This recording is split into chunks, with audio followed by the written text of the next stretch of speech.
Hello, everybody, and welcome back to Final Show Films. I am Sen, your executive producer, and I want to thank you all for tuning in. But I want to thank our $25 tier supporters over on our Patreon page at patreon.com/FSFilms, those being Smith Bates, Trevian Alexander, and L. Thank you so much for your support over the years. And for you that are watching live, please sit back, relax, and enjoy. And we're live. A dinosaur See, story. Craig, that's how you do it in, succinct fashion. That implies that I have any interest in doing it in a succinct fashion. That's fair. Hey, Holly's back. Rise, we go live. Yay! Ta-da. There's much rejoicing. You don't apologize. Hello, everybody. How dare! No, I'm just sorry. I'm directing Vacation Bible School at my church this week, and I'm never doing it again.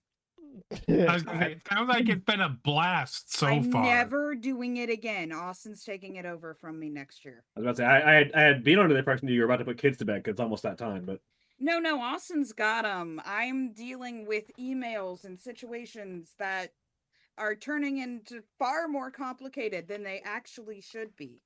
Oh, you mean it's not directing, it's the parents that are the issues. Yeah, No, this it's is people at our church that think that we need to notify a pizza place tonight that we're going to be getting pizzas midday tomorrow from them.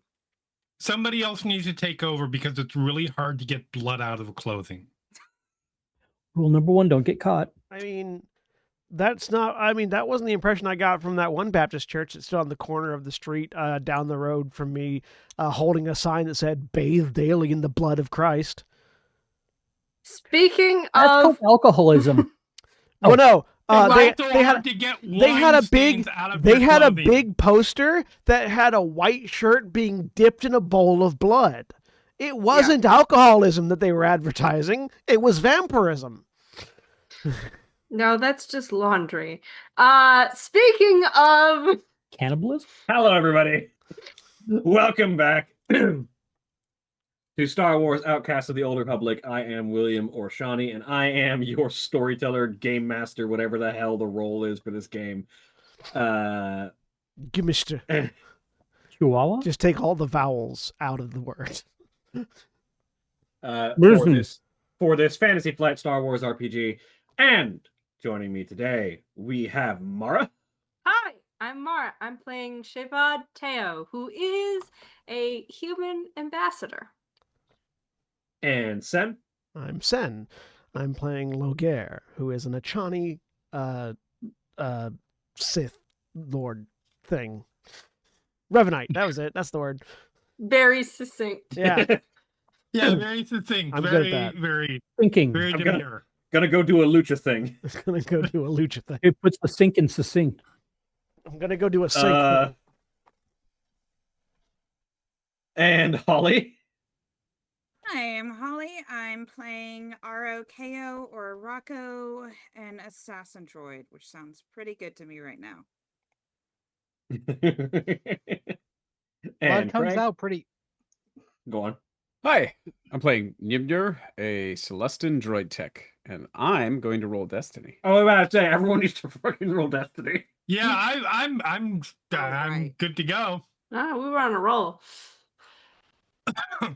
You were saying, Drav, while Holly and Mara roll Destiny. Blood comes out pretty with the prox cleaner. As long as it's fresh. Yeah, but Sin, Destiny. That cleaner can damage the clone. Like, it's best if you just, wear do the Patrick Bateman thing and wear the plastic raincoat over when you do things that might get blood on you that are definitely not crimes. Just wear scrubs. Seriously, wear scrubs. No one will blink twice if they see someone wearing scrubs covered in blood. They'll just assume you've had a Scrubs get rough no shift. love. They will get out of your way. You know this from experience.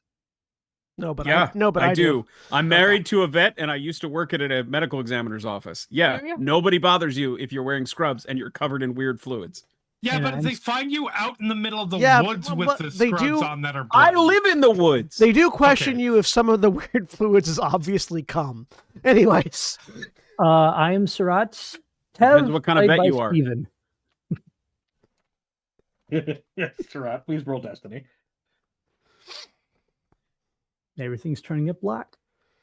And Craig. I already went. Oh, you already did. And Jeremy. So I got this. Okay, I have a question first of all, which is how much cum do you have to have on you before it's obviously cum? Because otherwise it just looks like a wet spot. I don't know, normal amount? No, not a normal amount.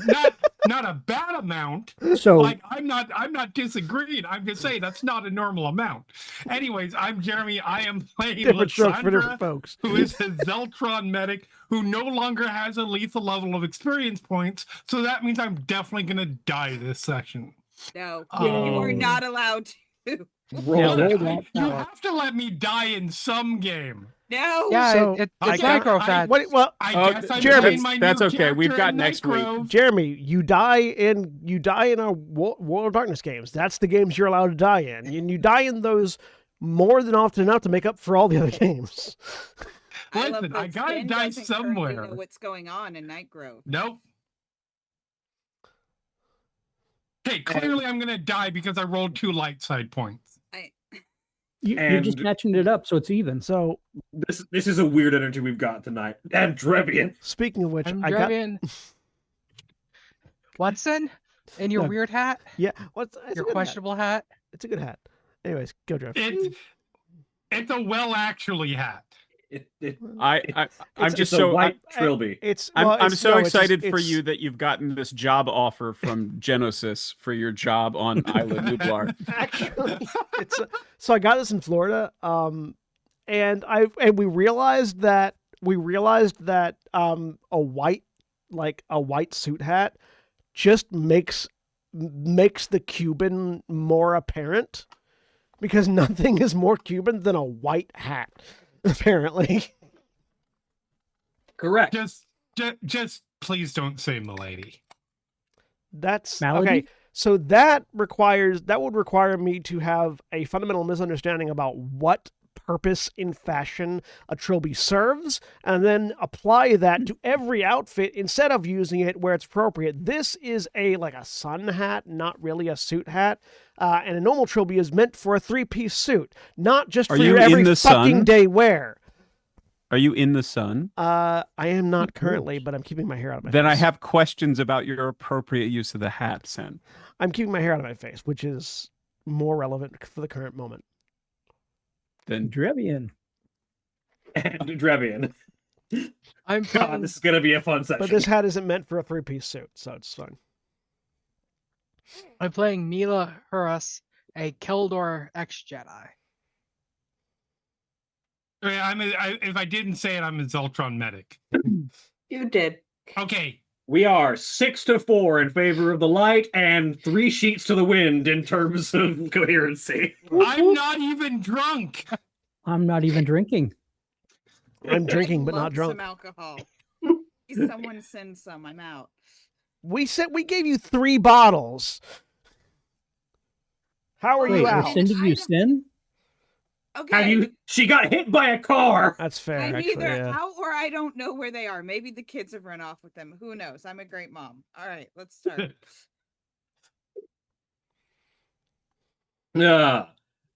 So already our best session yet. In a desperate attempt to salvage anything like coherency. When last we left off, like our ship.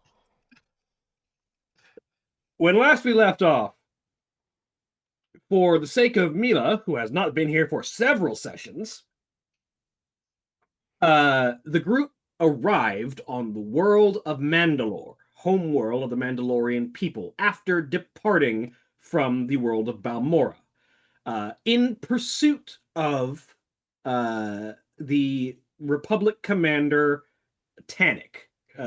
First name, I think, unknown at this point. I think you only know him as Tannic.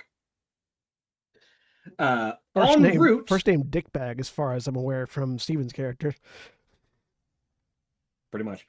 En route, recovered from the wreckage of a dogfight in the middle of a hyperspace lane, Surat Tev, a Celestin pilot who joined the crew after a brief bit of conversation in which several members of the party became convinced that he is a former member of Republic intelligence who is currently on the run from the Republic. Correct. Uh, and ingratiated himself with the party and began to operate as their new pilot as they finished making their way to Mandalore. For a second there, I thought you said Republican intelligence, and I almost said myth. Republic, not Republican. There is a difference. There is a difference. Republican, yeah. It's been used once before. Actually, now that I think about it, that'd be a really that's a Star Wars name right there, Republican. Republican? Yeah, I can see that. Oh my God, Lucas would 100% do that. Yeah. Yep. And then Democrato, yeah. Think he's being subtle about it too. Yeah. Republican, who is a very far right, like xenophobic dude from Coruscant. And then Democrato, who is a Rhodian who is very left leaning and very like for the people kind of thing. He would think he's a master. I mean, of allegory. He would think he was on par with the geniuses that name human male characters Hugh. But I mean, on my end, I just default back to that old meme. I know writers who use subtext and they're all cowards. They're all cowards. Whatever you're saying, Craig, is not coming through. Oh, I was just saying you could call him Republican and then have him be one of those Shistavanen, like the wolf guys. Oh yeah, yeah. My brain read lichen spelled Lychen, and then it's like, oh yeah, it's just a pile of moss in one corner. That's really racist. No, if you make him the wolf guys, he can really play on the alpha male machismo. I'm telling All you. I can think of is like lichen. They transform. Their lichen form means they're in the closet, though, right? Alpha male. Ah, so your balls were removed. Got it. But upon arriving on Mandalore, managed to get docking clearance in the mechanic shop of I cannot think of her first name. A member of Clan Ordo, whose first name I am forgetting. Tyria of Clan Ordo. Because you've been going hard in the T names. Yeah, I have. As it turns out, sometimes you get like that as a GM though. You just run through like the number of times I've been like, all of my NPCs start with A. Yeah. Hello, eh? Like, how you doing, eh? Well, to be fair, I think at this point it's Tanic, Tyria, and Talon are the main ones. Met with Tyria of Clan Ordo. We're able to get docking clearance. You currently have the ship in her workshop to be adjusted, improved, have new gear put on it. Went out to try and gather more information about what Commander Tanic might be doing on this world. And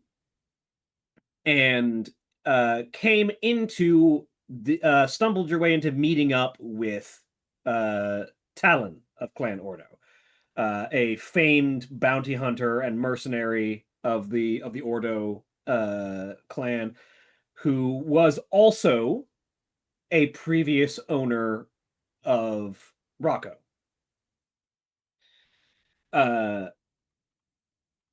Having some dramatic conversations with Talon as she was overseeing the induction coming of age ceremony of a Mandalorian youth into the Ordo clan. The group eventually came to a conversation about getting her assistance as a known Mandalorian representative in getting more info from Commander Tanic. She offered her assistance in exchange for essentially her being on call for when you need big things killed, because as a Mandalorian, she takes a great amount of pride in taking down progressively larger and more dangerous targets. She offered to put you in contact with a few of the members of Clan Ordo who had taken up Commander Tanik's recruitment offer, because apparently, according to Talon, Commander Tanik is on this world seeking to recruit Mandalorians for some kind of mission. He seems to be trying to sway the Mandalorians with the idea that, hey, you want good fights. If the Empire is technically the more dangerous military power, then siding with the Republic means you get the better fight. Even though the majority of the Mandalorian people under the current Mandalore are more aligned with the Empire than the Republic. But he's trying to see how many people he can sway with that, and he's also got a specific mission in mind that he's trying to recruit Mandalorians for. Talon offered to introduce you to some of the Ordo members who had taken the job offer, and allow you guys to try and either get information out of them or maybe even get a line on how to try and fake joining up with Tanik yourself. And told you that it will take an amount of time because she has to go talk to people, make contacts, and gave you guys enough time to try and gather any equipment you might need, outfit your starship, and make any preparations that need to be made ahead of time. There were a few details, I think, that still needed to be nailed down from the end of last session that I think people were looking at. Yeah. I was looking at cybernetics to possibly get installed. I was looking at the rental vehicle because my compatriot here is kind enough to modify it so we can go faster. Are you looking to try and purchase that rental vehicle from the agency? No, just drive it fast. I mean, we have enough credits. We could just buy it. But and then would have we be it able to- everywhere. That's somebody else's decision. I just want to drive it. We don't currently have a land speeder for the crew, do we? No. Not at the No, moment. but I also don't know if we have room. You could fit a land speeder in one of those cargo bays. Yeah, Alongside the side ship that well, we no, have? the side ship has to be on a clamp on the outside of the ship because Yeah, it's too the big. side ship is mounted. The starship is mounted on the back of the Okay. Yeah, we can't fit. It's It's like too a big to frog go riding inside. on the back of the turtle. Yes. Right. Yeah, basically. It's like Or an it's elephant. like 4 elephants on the back of our turtle. That's not going to be it's not going to be an encumbrance problem or anything like that. Not in space. A speeder should fit in like Area 13. No. What happened to Gar's car? Did he just, or his speeder? Did he just leave it behind? I think he left it behind because you guys kind of dragged him with you off planet. Real Because quick. because we assume at least I assumed it wasn't his. It was he worked on it for the local rebellion chapter. To be fair, that is I believe accurate. Yes. Oh, okay, that makes sense. Yeah. But yeah, like a planetary, like a land speeder. Sorry, I'm looking through this new SRD that I linked in our critter crew. It's not fully complete, but it does have lots of stuff. It doesn't seem to have any vehicles, so I have to look in our book. But land speeders, I don't think are that expensive. We could probably afford to get one.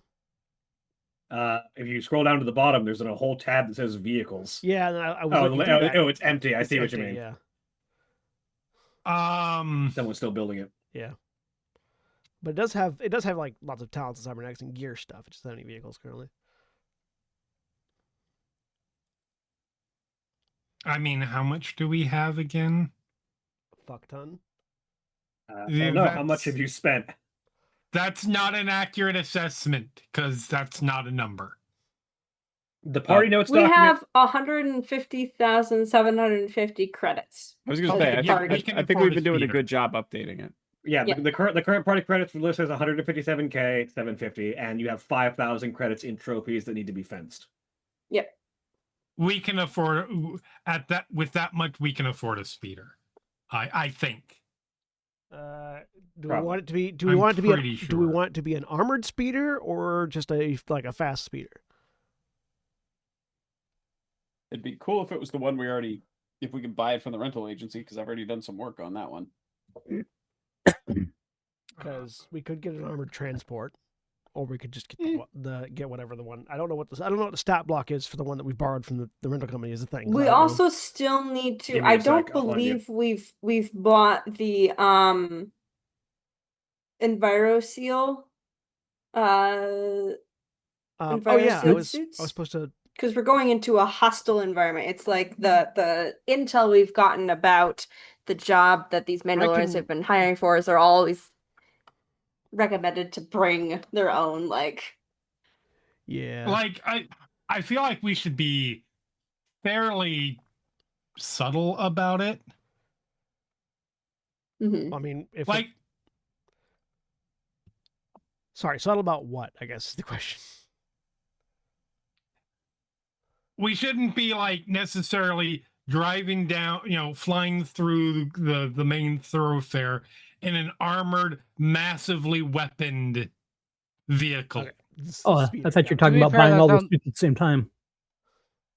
To be fair, that sounds normal for Mandalore, though. Right, but if we're taking this somewhere beyond Yeah. Mandalore. So Fair. laminate armor is fairly decent protection. That's not all that expensive.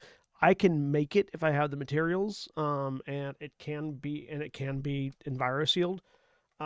It's not that big of an encumbrance. Nobody needs to have any specific string scores to So equip it. for your reference, the land speeder that you have, because this is Mandalore, is a Old Republic equivalent of the Sunrunner ZX land speeder Okay. from Fly Casual page. Well, that's just 54. 8,500. How many people need armor? Sorry, how many people need armor? I'll go I get the just have book. padded. 1, 2. I will say the one modification 3, is 4. because it is a Sunrunner, it's been modified. It does have an extra passenger capacity over the regular Sunrunner. So 13. Or no. Sorry, 2. Drev, does Mila have armor? I don't think so. Sorry, 2 extra. It can seat 5. Is Mila concerned about hostile environments? I don't remember how your species works. Oh, I see. Pilot, gunner, and yeah, okay. Yeah, it's got 3 passenger capacity. One, and it's got the crew is 1 pilot, 1 gunner, and 3 passengers. So it seats 5 total.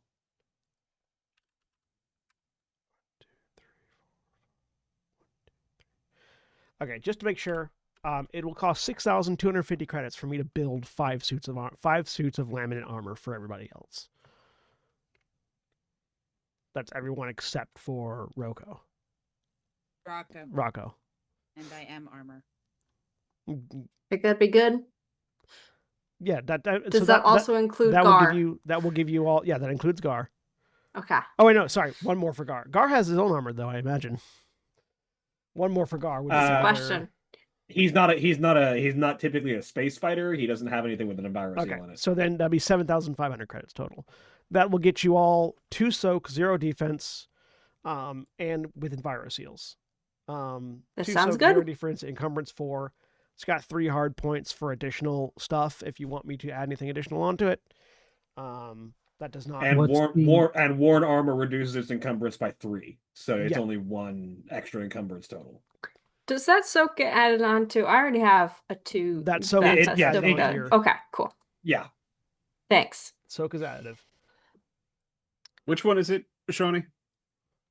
It is the Sunrunner ZX land speeder from Fly Casual page. I got it. I got it. It's been modified with 2 additional seats. So basically, for laminate armor, it can look like anything that you want to a degree. It's just that it has that, the stormtrooper / clone trooper, like shiny white, like sculpted armor. That's the base, and then you can modify it to look like anything else. So you all have that you can wear under cloaks and robes and stuff like that. Yeah, laminate armor is fairly well wearing in most conditions. You can typically customize it to look how you want because it's very easy to paint, and it does very easily fit under robes and regular clothing. Cool. So yeah, Craig, I made laminate armor for you and the rest of the crew as well. Excellent. That's going to give you soak of 2, and it has 3 hard points for additional modifications if you want me to add anything to it. And it will have environmental seals, so which means it can be sealed for an hour. Cool. You can go an hour if you don't have any external oxygen like tanks added onto it. It can go an hour in a 0G environment, and then beyond that, you have to start making checks. And then encumbrance is what? Encumbrance is 4, but while you're wearing it, it reduces by 3 to just 1. Cool. I am encumbered with +1 encumbrance. Yep, I was already at my threshold. Oh, okay. Well, need to get you some pouches. Yeah, I mean, I've been trying to build a beefy droid, but someone keeps stopping me. One of that already have a droid. I can also. You don't have arms. I love you, but you don't have arms. Then build me some. If anyone, if anyone needs additional encumbrance, you can get for 75 credits. You can get a modular backpack that will add 3 to your increases your encumbrance threshold by 3. And you can get a utility belt, which increases your encumbrance threshold by 1. So that's an extra 4. I updated our party credits. I don't. I don't need to. I just need to put beefy arms on Rocco. Question. Just Since I took those rolling around like this. Go on, Stephen. I was since I took the ranged the ranged heavy skills. What kind of mounting points do you think I should have on the Lamlar? You should. You actually nothing on the Lamlar. I don't think you need anything. Although I can look, there might be something. There might be like an exoskeleton add-on that I can look for, attachment that I could add to it. Even though, so it's basically if there's a vehicle I'm piloting, but if there's no vehicle, I'm the heavy gunner. Yeah, and because the things you want to attach to make that easier are actually attachments to the weapon itself, like a bandolier, or weapon sling, or a tripod. Yeah. So I will say, for in the interest of fairness, because I don't want, once we actually get into a fight, for you guys all to be like, what? She doesn't say anything, but Lysandra is not does not make any move towards getting armor. What's the defense on the armor? No, 0 defense, 0. 2 soak. 0 defense, 2 soak. I did make you armor for Lysandra, if that matters. That's fair. Yeah, like I made armor. I would for assume everyone. that's the thing is you're making it, so I would assume that it will be made. Yeah, you're probably not going to see it on her a lot. Fair. That hits rather uncomfortably close to certain elements of our shared past. He did make sure that it doesn't look like Imperial armor. I mean, no, legit. Yeah. Okay. Holly, do you want beefy arms? Because I can do that. I can take the arms I was going to put on your brawny brother, and I can put them on you. That just seems wrong somehow. I don't know. That does kind of seem wrong. No, embrace it. Like so wrong, so right. An R2 unit with arms just seems wrong, and I can't explain why. That's why I really want to do it. But Holly, obviously, it's your character. Let me think on it for a minute. Okay, we could do like tentacles. Jeremy, are you? How does that seem less wrong? That seems more R2 somehow, like big, like segmented, like clampy Doc Ock style tentacles. Jeremy, are you specking into sniper at all? Or like you being able to use a sniper rifle? I mean, maybe it's.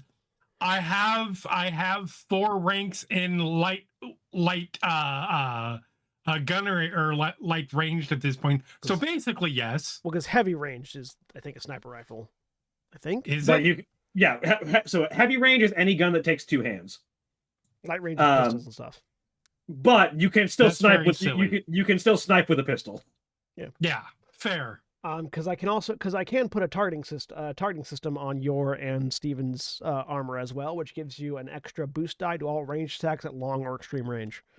I know you're doing your best to make this enticing for me to wear. No, I'm because Steven asked about potential modifications to be added to armor, and so I was looking at things that might be relevant. No, 100%. Craig, do it. Okay, I have a let's call it an image board concept for you that I'm going to post in Slack. Oh no. Okay. I'm Yeah. looking forward to that. The breakdown is ranged light is any gun you can hold in one hand, ranged heavy is any gun that takes 2 hands, and gunnery is bigger than that. Any gun Okay. would most likely need to be mounted. Fuck, I hate it. It's the worst thing ever. What, being mounted? No, the No, thing. I have the no thing issues flat- with being mounted, but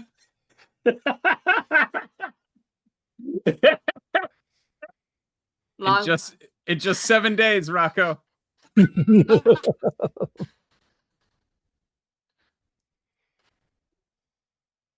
still not into it. But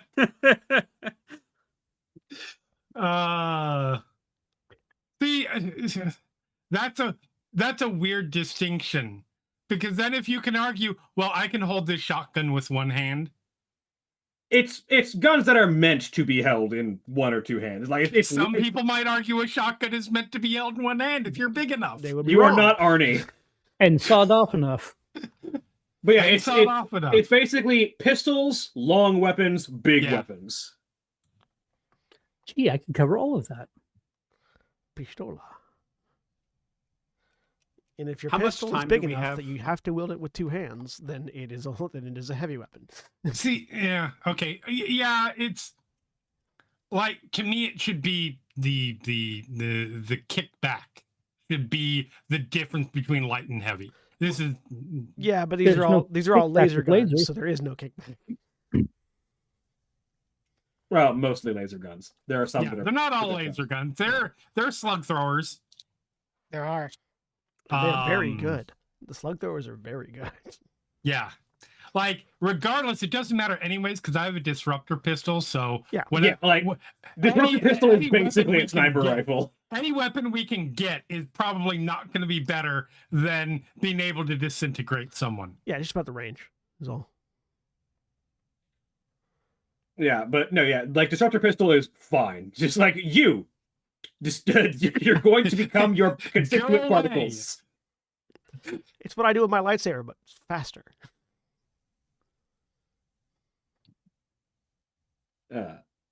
Anyway, But yes, So you've all been armored. What was the thing about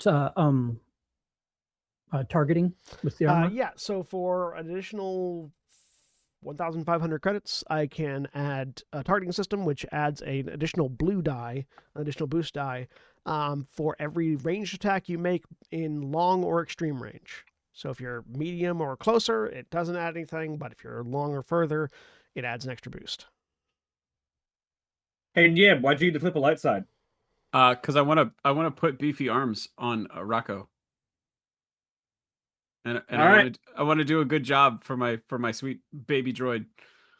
You could put beefy Are we arms okay on with- in addition to the limbs, so the normal limbs. So it's like you've got the normal rollers, and then behind just an auxiliary pair of beefy arms. Like what? Okay, so I will tell everybody what I'm picturing. We have the droids that we deactivated during the fight, so they've already got those big beefy like security arm droids. I was thinking, Holly, obviously up to you, but I was thinking of my initial idea that I feel like everybody except me would hate would be to replace your rollers with arms, so you just walk around on your arms and then occasionally pick stuff up. But the other idea was to mount them on the outside of your sort of your roller arms, so you basically have your like legs and then your arms on the outside of those legs. That's what I was picturing. I don't want them to replace my rollers. I like my rollers. That's totally fair. Why not have them internal and pop out? Because they're really big. What Okay. were the droids that we disabled? I'm trying to remember. They're like they, those big. they were colicoid security drones. Yeah. So the big. All right. So is that and then I get a boost from one of my talents. And then either this costs half as much as it normally would, or it's free because we have the parts. Up to you, Shawnee.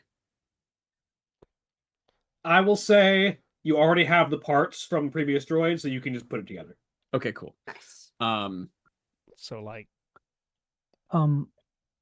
what heavy gun should I add to this character then? so like these. And I can't find my Fuck copy of the yeah! book. I think Sorry, it's my old on my old computer. Are those what you're talking about when you say colicoid security droid? No. These were humanoid droids. They were because colicoids make a whole bunch of different droids. Fun fact: colicoids are the ones who made the droidicas, the like rolling destroyers from the prequel series. Yeah, because they looked like colicoids. Yeah, colicoids made the original design. But no, this is a. Give me 1 second. I remember what it was called, but I have to find it again, Steven. They were humanoid security drones. They were basically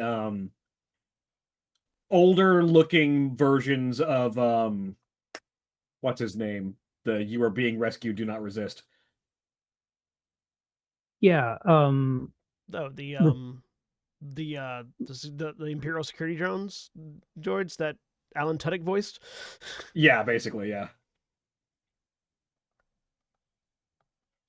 Were you wanting to use gunnery or heavy for it, Steven? I'm good with anything. I think we were talking about you wanted to use gunnery, right? Because you wanted to. I actually spent my experience last time getting heavy. Yeah, so I ranks in heavy, gunnery, and light. Okay. My recollection in talking about it is that like it has to essentially be a gun emplacement for it to be gunnery. Well, so the heavy repeating blaster is the like thing that you can portable around. It's got cumbersome 5, but then there are things that you can put those tripods on it, or you can put a weapon sling on it to reduce that. But it also has a giant power pack that has to be carted around with it. Mm-hmm. So you would still need like somebody else to carry that. It can be a backpack if need be. Or you can make a droid to carry it. No, we do have one with crazy beefy arms now. I'm taking some stress to convert 2 of those success into advantage because I want to do something real dumb. Holly, if you're into it. Actually, go for it. Holly, are you cool if I just like I'm gonna Slack this to you? Is that cool? Yeah. Well, everybody else is talking armor stuff. Let's. Yeah. Okay. All right. Cool. But for heavy, since you've got heavy, we can get you a light repeating blaster, which would, if you want to get that targeting system, that would help because the range on the light repeating blaster is long. So like that means that you're at its maximum range, you're still getting that bonus. That is 11 damage, 3 crit, range long. And it has auto fire, cumbersome 4, pierce 1. Was that after range long? So range long is 7 encumbrance, 4 hard points, auto fire, cumbersome 4, and pierce 1. And then to combat the cumbersome, we would put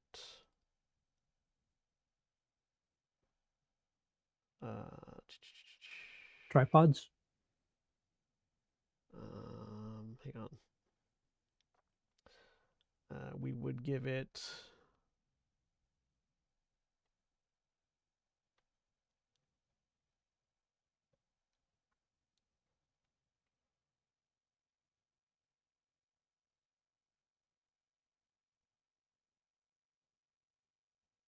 You only need to reduce the cumbersome by 2 because Surratt has a brawn of 2. We would give it then we would give it a weapon harness. Weapon harness is going to be is going to be 2 hard points, and it decreases the cumbersome rating by 2. And it also, and I can modify it to give you an innate talent brace. when you're wielding the gun. Innate what? So some weapon attachments can be modified to give you an innate talent when you're using that weapon. So the brace talent is an active talent that you can use with a maneuver, where as a maneuver you brace yourself, which removes 1 setback die per rank of brace for the next skill check based on changing conditions like inclement weather, unstable surfaces, etc., etc. So basically, the weapon sling can be modified to let you brace the weapon against yourself, so that you don't. Those gyroscopic stabilizing camera mounts. Yeah, it's that, but yeah. for your gun. Is basically what this is. I got it as soon as you were giving the explanation. Yeah. Weapon harness. That's 250 credits for me to scrap together, and that takes up 2 of its hard points, and that will make it so that you do not need to. You have no setback, no difficulty in just firing this thing from your hip. So the 7 encumbrance goes down to 2. No, it's so the cumbersome goes down. The cumbersome rating. The cumbersome rating drops from 4 to 2. Yeah. Oh, okay. And since you've cumbersome is a rating that says you need this much strength to carry it properly. Brawn, yeah. Brawn, rather. Yeah, this much brawn to carry it properly, and it drops it from 4 to 2. And since your brawn is 2, once that weapon harness goes on, you no longer have any penalties. Got it. So what do I need to put for encumbrance on this then? The encumbrance is still 7, so it is still a heavy boy. It's a beefy boy. If it puts you. So how does that? If that makes you over encumbered, then we can get some backpack items to help increase your encumbrance threshold.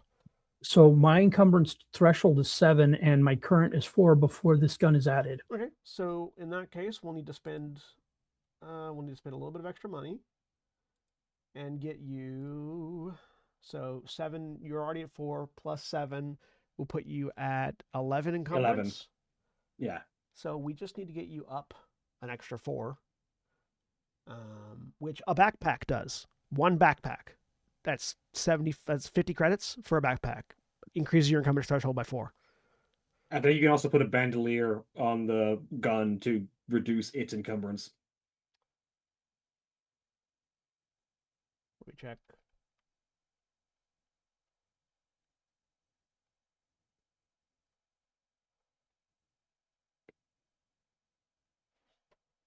Because fun fact, encumbrance isn't just how heavy the stuff you're carrying is. Yeah, you can put it on the armor then. I don't know. Fun fact, encumbrance isn't just how heavy everything you're carrying is. It's how big and bulky and awkward to fit around it is. Which is why things like bandoliers and backpacks make it increase your encumbrance, because a bandolier is just an item. A bandolier is just an item that you can equip, which increases your encumbrance by, or rather, it can hold up to 10 items of encumbrance 1 or less. So 10 items. So that's not what I'm thinking. I'm thinking of weapon sling. Yeah, which weapon harness is already that. Weapon sling reduces cumbersome by 1. Weapon harness reduces cumbersome by 2. Oh, is it? Okay. Yeah. Get you a backpack for 50 credits and a utility belt for an extra 25 credits, and that'll get you an extra 5 encumbrance to your encumbrance limit. So you won't be at your limit. Utility belt. Okay. I'm trying to bounce screens to add stuff. No worries. Yeah, you raise your encumbrance by getting more pockets, basically. Yeah. Increasing your brawn helps too, because again, some of it is weight, but it you can also just get more pockets. Yeah. So technically, I'd be 7, 11, 12, 13 because of the utility belt and backpack. Yeah, your max would be 13, and you would be at 11. 11, 13. Yeah, because the utility belt and backpack do not have encumbrance of their own, because they are a leaving encumbrance. Yep. They do have encumbrance, but only if you're just carrying them and not using them. Yeah. If you're not wearing them. So properly. The padded armor I had a soak 2 encumbrance 1. And the lamellette also has soak 2 encumbrance 1, but can be environmentally sealed is the difference here. Environmentally sealed, that's the key. And hard points. Yes. It has hard points for other upgrades, yeah. Gotcha. Including. So I don't need to wear that extra suit over my suit. Correct. Like I was doing. Thank you. And 2 of those hard points for your lamellar have been taken up with the targeting system. So you get that extra boost die when you're attacking from long range.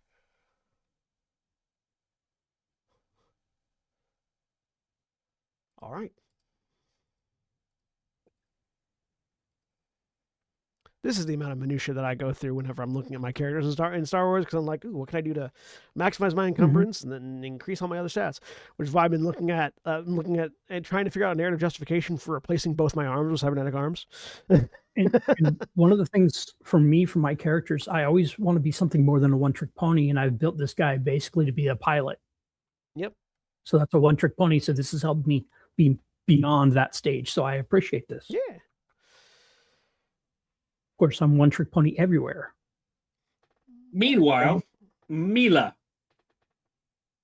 you've been meditating for a long time. Real hungry. You now. can see the results of this meditation in the Slack. And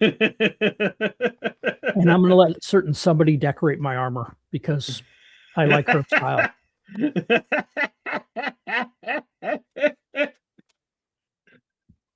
Excellent. Are you gonna let I hate- Shavod decorate your armor? That's What's so wrong great. with that? He is. You make it sound like it's a bad thing. I No, like I'm how serious. jaunty they look.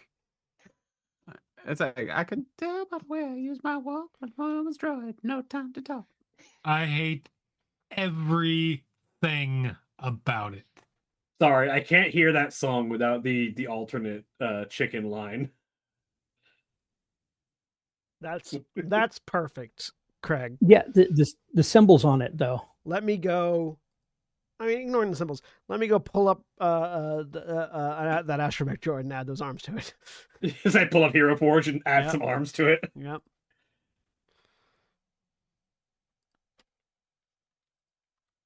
Horrifying. What I especially like is how healthy this relationship is. Oh yeah. The fact that Rocco's like, no, I'd rather be mutilated rather than not be an only child. Yeah. Ymnir, you've got a real toxic relationship with your droid, but I used to be in the Sith, so who am I to talk?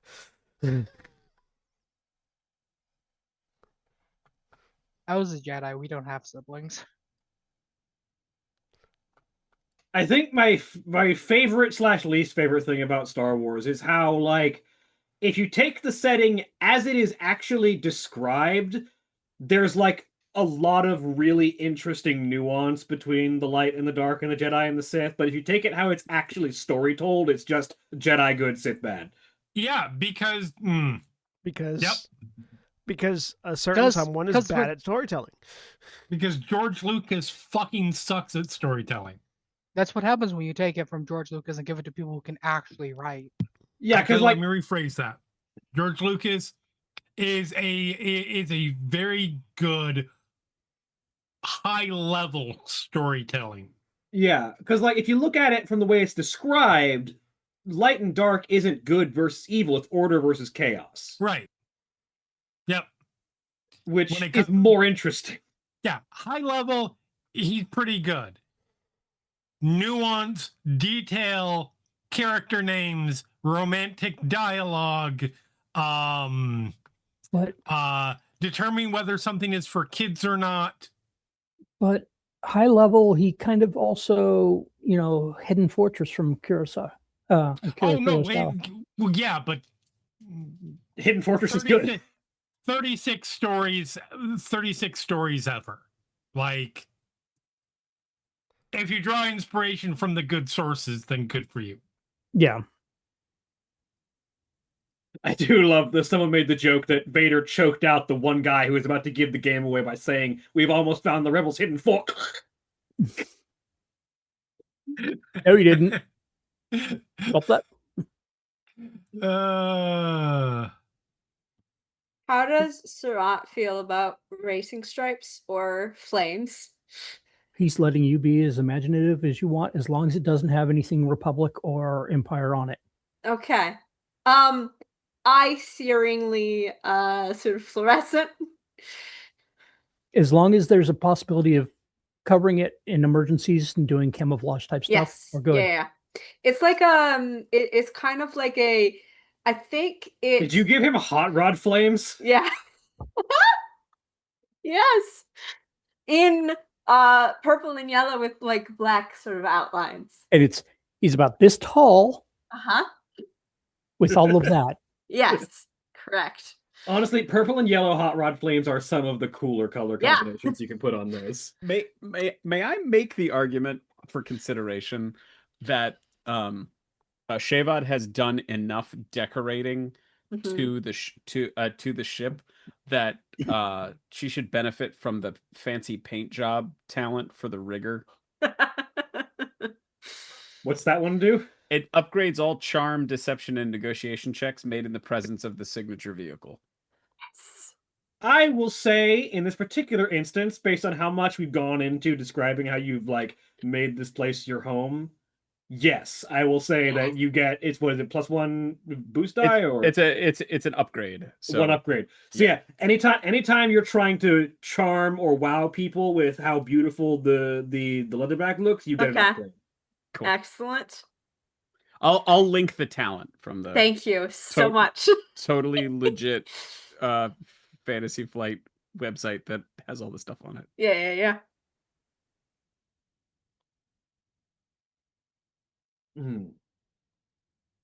Spectacular. This only works with a leatherback because leatherback is the vehicle that you have made your own. But Oh yeah, for sure. That is for okay. sure. Yep. Aw. I mean, we got Saber. Eventually, we'll have land vehicle. I mean, you could do it Exactly. again. Yeah. Probably. We just need to spend more money on it. Just keep doing it. Let me Just get a decorate little, everything. just get a little Okay, shag carpeting in the speeder. Really quickly, Holly, I need to know, do you Yeah. want the arms to be like posed like this? Go for it. Or do you want the arms to be like doing the double birds or something? Like No. Do do that. The muscle flex pose, yeah. Yeah. Cool. Yeah, why not? Let's go for it. It'll be spectacular. All right. So Mila, when you finish your meditations, apparently conjuring to mind the image of Rocco with arms. I just hear the conversation out in the droid area. It's like, why am I thinking of this? Because I can subconsciously hear it in the background. Once your meditations are finished, what are you up to? You've kind of missed out on whatever's happened over the past several days because you've just kind of been meditating. In fact, give me a 1 second. Let me take a look at your character sheet. Skills list. you wake up to a suit of armor on a rack in front of you, just a note pinned to it saying, "Wear this." Give me a discipline check.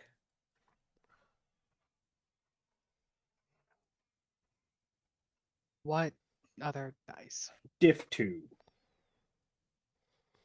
With That's 3 boost dice for how many days you've been meditating. so let's see, diff 2. So that's 2 of the purple triangle and 3 of the like teal green? square. Oh, teal one, the light blue, whatever. Yeah. 3 discipline roll. 2 success and an advantage. I think, if I remember right. Correct. Your meditation has been fitful, to say the least. Your mind has wandered to and fro, carried adrift on the whims of the Force. But one thing comes to mind over the course of your recollection of what you've seen and witnessed, which is that while your mind wandered over the thoughts of the shadows that are arrayed against you, the looming presence of Darth Akris and Commander Tannic, these two mysterious warmongers seeming to aim to pit the galaxy against itself for their own benefit. Both of these shadows in your mind's eye curve and coalesce into each other and then bloom into something even greater, looming beyond even them in your mind's eye. Which not only in your thought, the feeling comes to you that these two threats are not only linked, but there is an even greater threat than them connecting them together.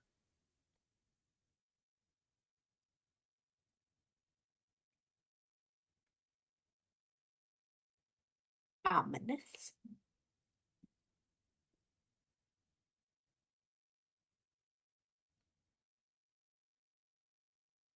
Am I able to gauge like force attraction to them?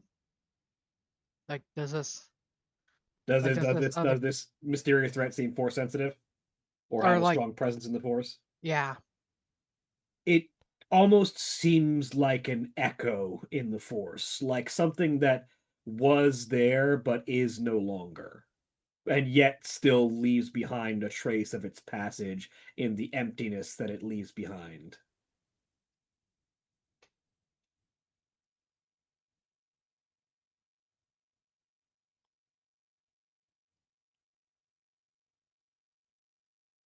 Which could be something very powerful in the force, or could be something very strange in the force.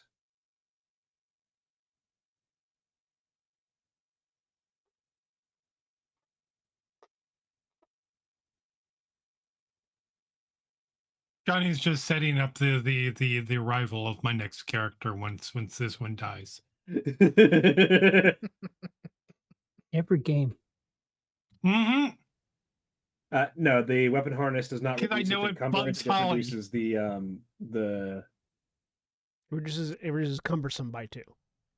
Cumbersome. The Thank you. cumbersome That's why I the was cumbersome confused. value. Yeah. It's a little confusing. Encumbrance, cumbersome, very similar words, but Yeah, cumbersome is different a effects. quality that says you have to have a brawn equal to this number to wield it, and if you don't, you suffer a setback die equal to the difference. And so weapon harness reduces that value to 2 from 4. And I was confused, so I was making sure I had all the information correct when I was updating the system while we're rolling with the meditation. There you go. In Slack. Thank you.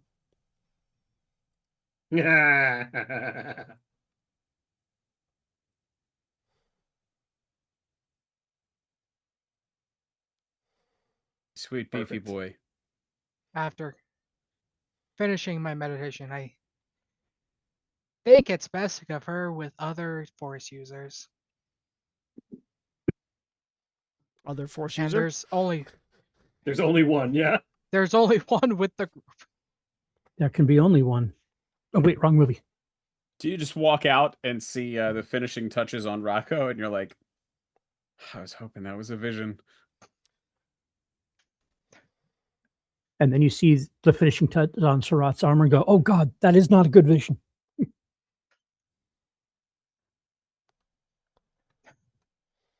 After having put on the other armor, it's like underneath the robe, so you can't really tell that she's wearing anything else. And it's like, that would explain where that vision came from. My eyes hurt looking at that. Moving on. Which is impressive because Keldor have those visors over their eyes most of the time. It's like when I can't see of it, it hurts.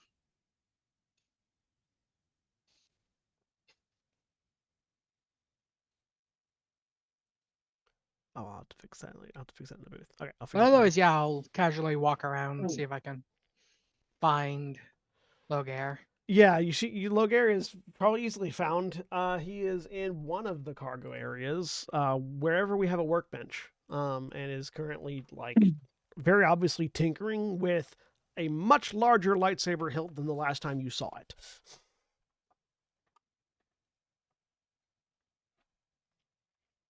Hey, Logair. Turns looks. Oh, and also he's also wearing a lot more armor than the last time you saw him.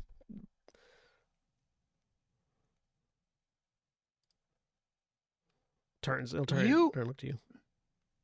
Are you aware of anyone or anything that kind of leaves like an echo in the Force?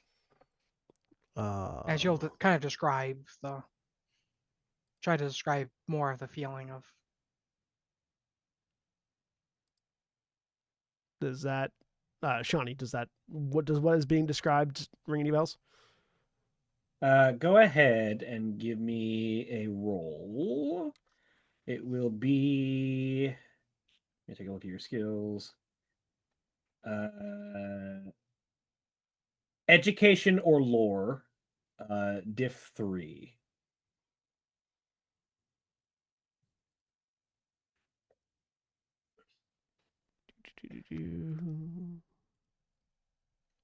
The only reason this could be education instead of just lore is because you are a Sith. I'm gonna spend a light side point to upgrade this. We'll go education. Failure. There's something in the back of your mind about ancient Sith and how some of the devastating damage that some had done to themselves or to the Force around them left sort of a similar feeling, but you're not calling to mind any specifics or any names right now. I mean, any substantially powerful Force user could leave traces like that. None specific are coming to mind, but I know there are tales of ancient Sith, dark side users that have corrupted the Force around them through various means to a more tangible degree. Some that might turn themselves into a hole in the Force, some that might turn themselves into a bleeding wound, that sort of thing.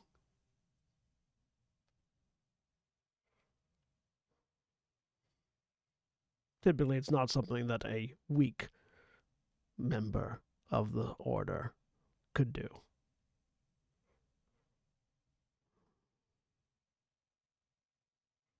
Well, I have this feeling that this echo is what's guiding Tanik and whatever the Sith's name is that I can't remember. Darth Akris. Darth Akris. I am unsurprised at the thought that an extremely powerful Force presence could be manipulating or controlling both sides of the war effort. But it's good to know.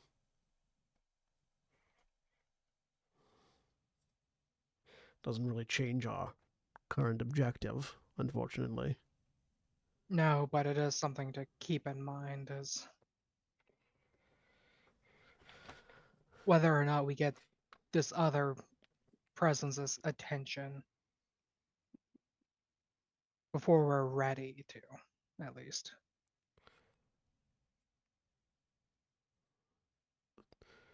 We should proceed with caution,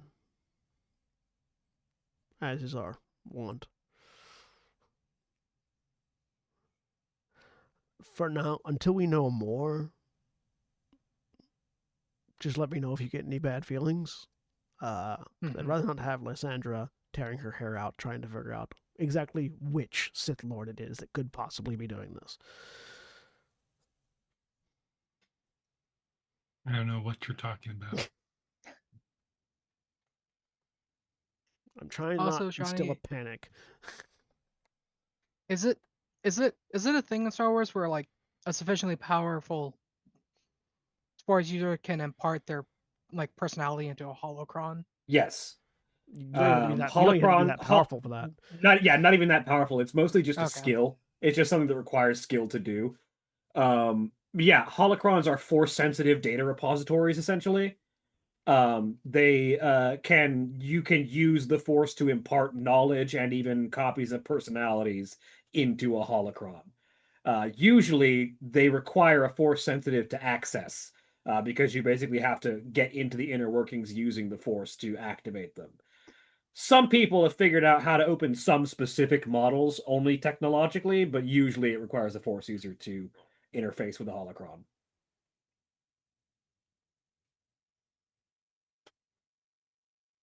Would it occur to my character, who is obsessed with hologrons, that this could potentially be a holocron of like an ancient Sith? Yes, it absolutely could be a holocron of an ancient and powerful Sith that is influencing anyone who came into contact with it. Okay. Especially like the holocrons of especially powerful Sith personalities can often have such a resonance in the Force that they can whisper or corrupt or try and influence people even while just being in someone's proximity, not even being opened or interacted with. The same is true of light side holocrons as well, but usually that has more of like a calming effect than a corrupting effect. Eat your vegetables. Call your mom. The light side, the dark side makes you evil. The light side makes you righteous. Both of these things are bad. The dark side makes you willful. Should really take back those library books. Never. My character is going to keep the thought of this being a holocron to herself. Mostly because she wants it for herself. Wow. Love it. This character's entire thing is ex-Jedi hunting for holocrons. I will, he will indicate his, hold up his updated lightsaber. By the way, if you need any parts, let me know. I don't know how much tinkering you intend to do with yours, but As a player, probably not very much. But Milo will have a conversation about lightsabers and what adjustments and such can be made. he will info dump. His lightsabers apparently are his special interest. The Sith don't really employ saber droids, as in like sabersmith droids, the way that the Jedi do. Usually you are forced to figure it out yourself as sort of a sink or swim mentality. So a lot of Sith sabersmiths get sort of a hyperfixation on that. Yeah, you either get you either, if you want anything better than a generic shitty lightsaber, you either make it yourself or kill someone and take theirs. Or kill someone and take theirs. Yeah. Or loot someone's tomb and take theirs.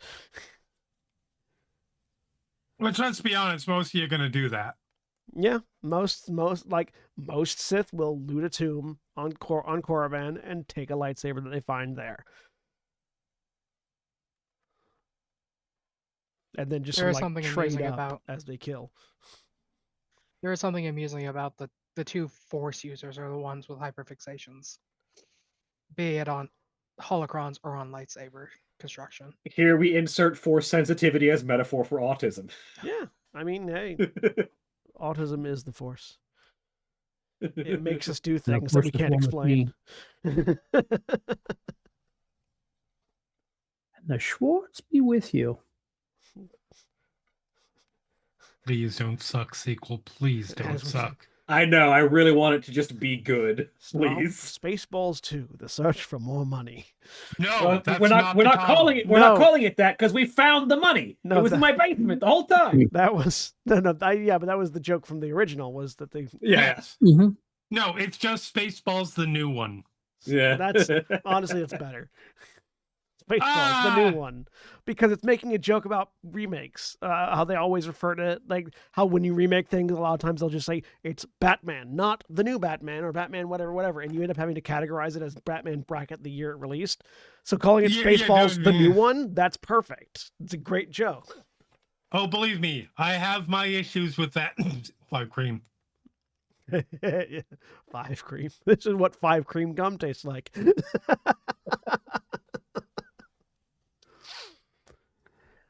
Don't ask, we won't tell. I tacos to address that mistake. Tacos. That's 2 creams less though. The yes, worst and this one is gum, not cake. Creme fraiche. The worst one, by the way, is Halloween. There's 3 Halloweens. Yeah.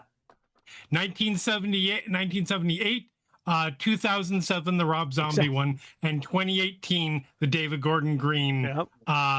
Where sequel to the first one that ignores all of the previous ones. And this is exactly why. Like I said, the Spaceballs, the new one, is a perfect title. I do love if there won't be a third one, but like just the concept of there being a third one and it has to be called Spaceballs, the newer one. Or Spaceballs 4. Spaceballs, yeah, no, Spaceballs 4. And the third one will be called Spaceballs 4. My favorite thing about it is this is short. This is part of the synopsis.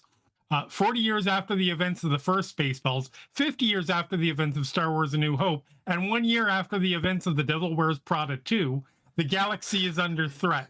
And a threat so evil, so unstoppable, so completely lacking in any original ideas that it is vowed to bring back the past, every last bit of it. I love 1 year after The Devil Wears Prada. Yes, which that is the key. Which makes it feel like that's the threat, right? I mean, have you seen it? Yes, it's very good. No, I haven't. Oh, that's spectacular. Who's directing it? I'm Son, isn't Gad. it? I'm assuming it's not Mal. I think it's Josh Gad. I know Mel Brooks is back. Josh Greenbaum. Gad co-wrote it and is starring as nobody knows for sure, but we're assuming like the son of Mog. That tracks. Mel Brooks is Or Barf. 100 years old. Yeah, and he's still playing. Still he's still alive. playing.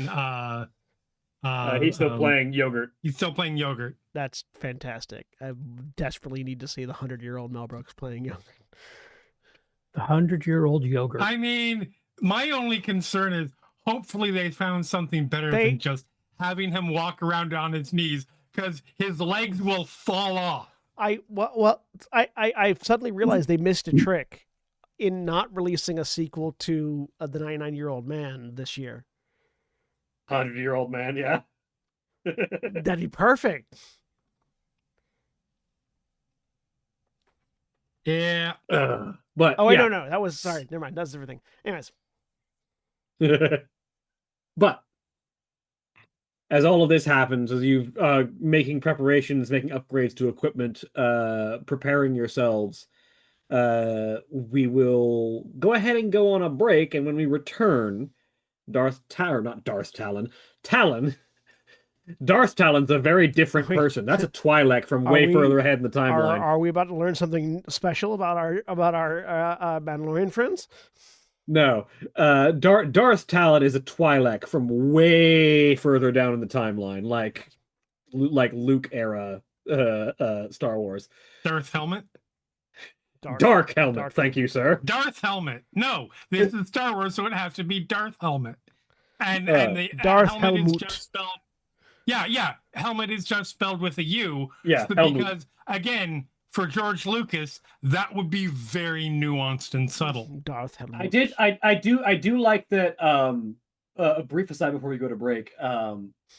Someone pointed out that Sidious basically named his apprentices the things that would most irritate them and like most piss them off to further their descent into the dark side. Because Maul wanted to be a scholar, like he's this sort of like highly philosophical warrior, and he's like, no, you're a Maul. You're just a weapon. You're just here to hit things. Yes, because Sith are petty bitches. Yeah, and then and Dooku Anakin thought is Vader, the person he's not. He no longer has a father, and he isn't a father. You are the childless father. Your children are gone. You are dark. You are the father.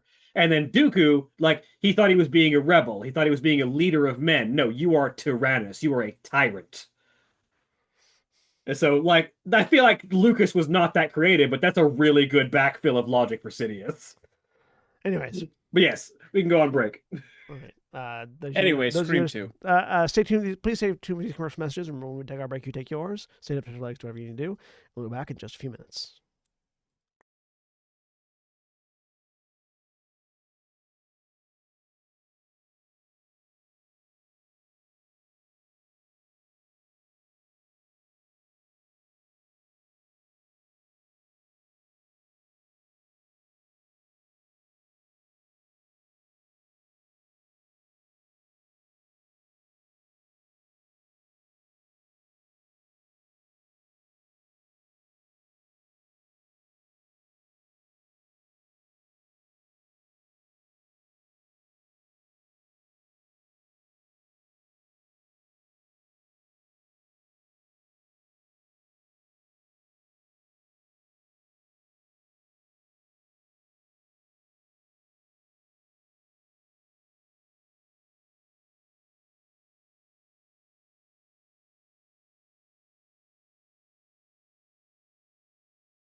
And we're back. A dinosaur story.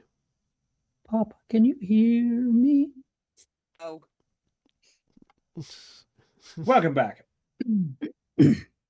So, it is after your group has had time to make adjustments to equipment, acquire new equipment, and also apparently acquire a speeder, that Talon returns to the Leatherback. Anyone who is currently inside the ship, either doing last repairs or Standing ominously. Standing around ominously, gets the alert ping that Talon is detected outside of the ship's landing bay. Landing bay lowers. With me standing on it, arms crossed.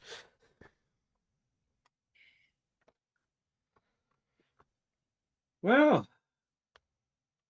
I've got your meeting. Shall we discuss in there or standing here out in the middle of the garage? Come on in. She walks up the ramp. Hit the button.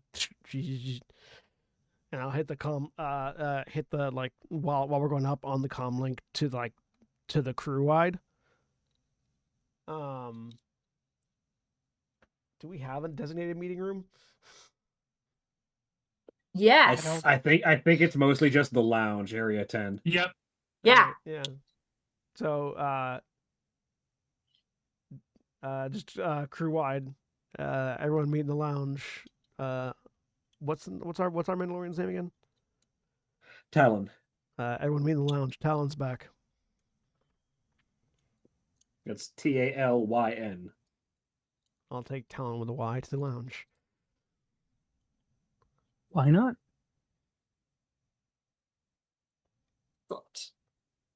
I quickly hustle to get things ready. There are so there's drinks laid out. It's very nice. We got How many folding tables have been unfolded? 3. 2 for drinks, I got 1 for snacks appetizers, out? yeah. Yeah, exactly. Space Cheerios on one of them.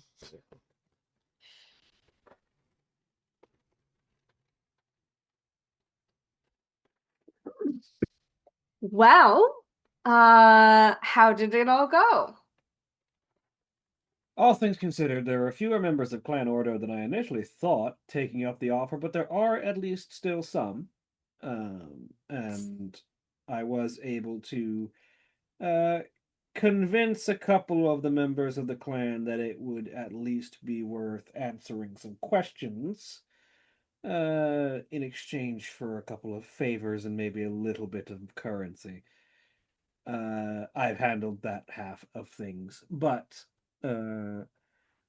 you'll want to know what you're asking. Apparently, they are itching to get going, so they probably won't want to hang around too long discussing. I would enter the conversation with a plan of action and knowing exactly what it is you're looking to get out of them. Well, that's a thing to discuss then. How this might be relevant. How likely are they to talk about our questions with their employer and or just idling gossip around town? We're trying to be slightly subtle, gesturing around at the very not subtle. I made it clear to them that it would be good for Clan Ordo to be discreet about this conversation. However, you can never really predict the actions of hot-blooded Mandalorian young warriors who are looking to prove their honor even after they've already made it in with a clan. That's why I prefer the older ones. Indeed. We're a little more experienced and have a little bit more discretion.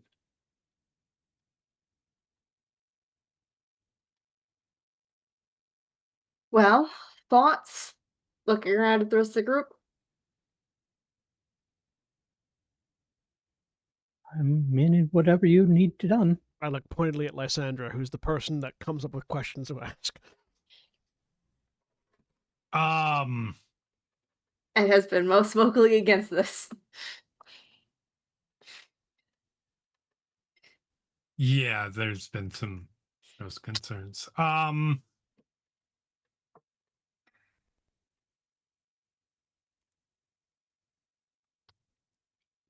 Most vocally against this, but also wasn't it Lysandra's idea? No. No, this. This was a Shavon idea. Yeah. I see. You missed the flirting. Yeah. You missed a lot of the flirting. Yeah, I think In fact- Lysandra's just sort of listening for now. In fact, it's surprising that it's being held in the lounge instead of someone's boudoir. Listen, we Being all held in the need to lounge. talk. It's I'm not being held inviting you all in because there.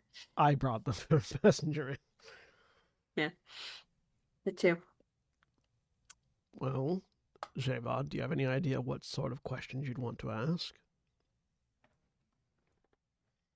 It's going to take some formulation. So that's a no. Not yet. I'll look at Talon. How long do we have before these members of your clan are leaving? Well, I gave them a meeting point in the evening, so you've at least got most of the day if you want to spend some time. And if I'm recalling correctly, we haven't agreed. Like, she's kind of set this meeting. I don't remember if we had agreed, like formally, like shook on it, kind of level of, okay, we're going through this. You are gonna join up with our crew for a period of time after giving us this, basically. I don't think so. Yeah, we Because did. I think that's what the arguments were about. I believe the end of the argument ended with everyone agreeing on it. Yes. Okay. All right. Or giving in at the very least. There we go. A worm down. I do know we would be happy to have you aboard and agree to your terms for setting this up. Thank you so much. I'm glad to assist. And I look forward to traveling with some interesting companions for once in a while. Oh, who are you traveling with? Of course. Us. That was the joke, Javad.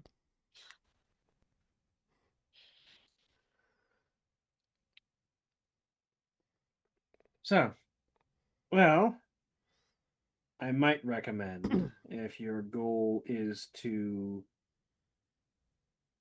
suss out the nature of the job, perhaps approach it from the angle of interested mercenaries looking to find a way in with the commander.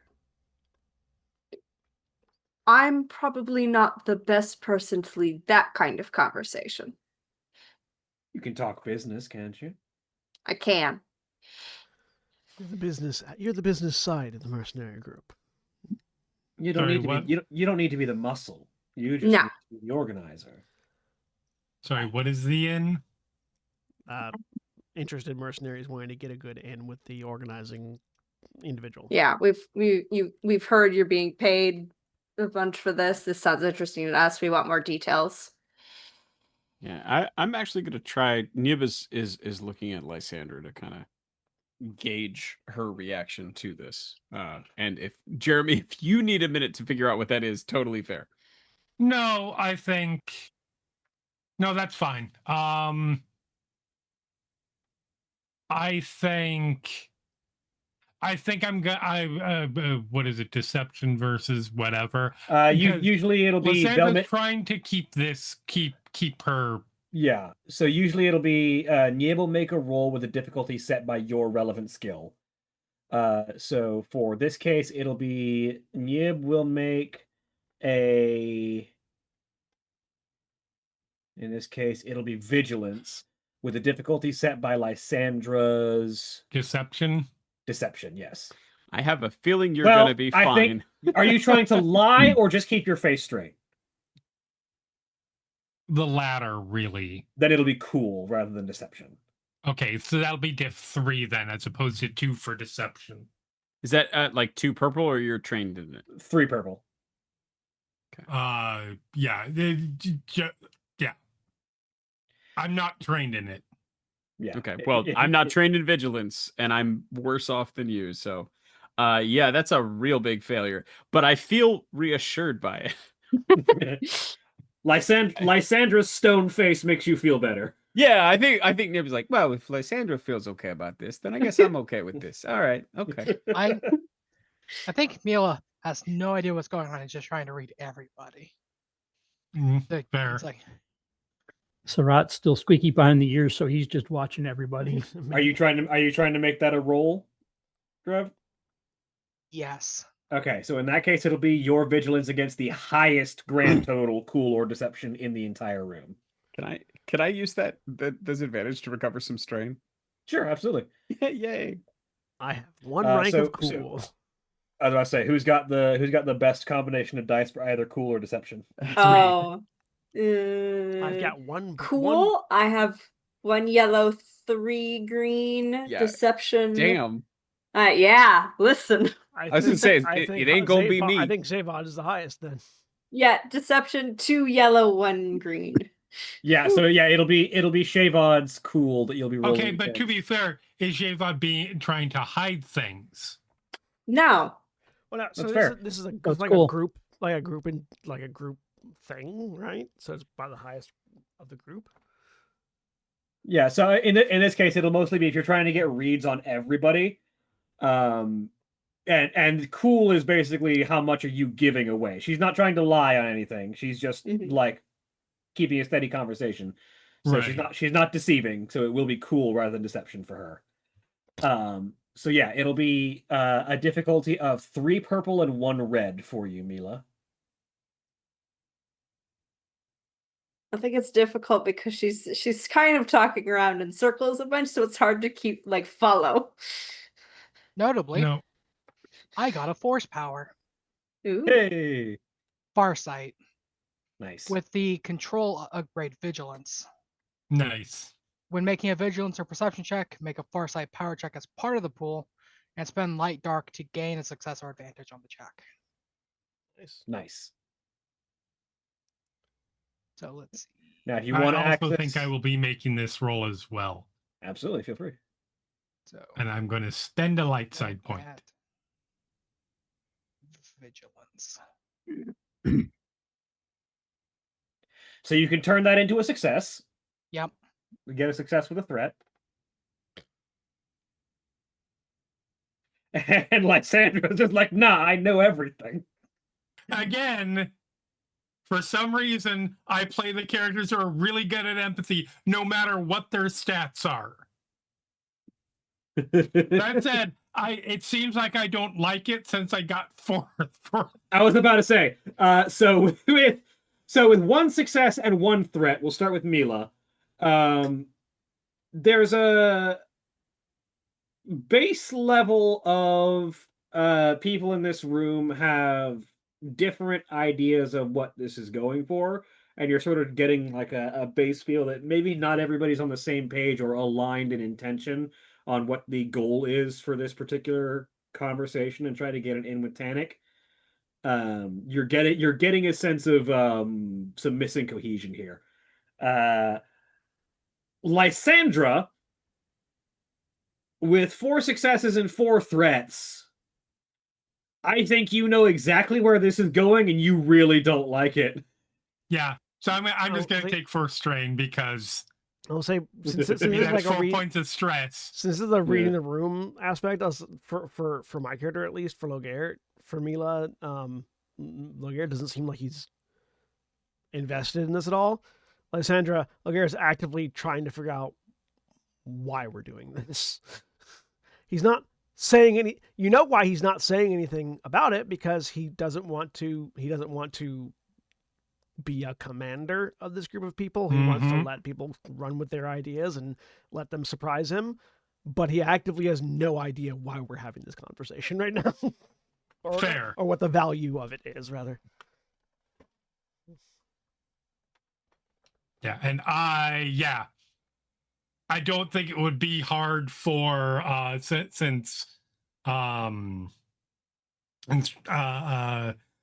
did get us there. I don't think it's hard to realize that Lysandra has concerns. Deep, deep, deep concerns. Deep and abiding concerns.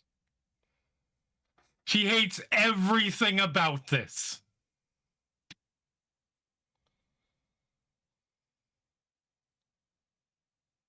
But you're not saying anything. So Mila will speak up after a moment, and it's like,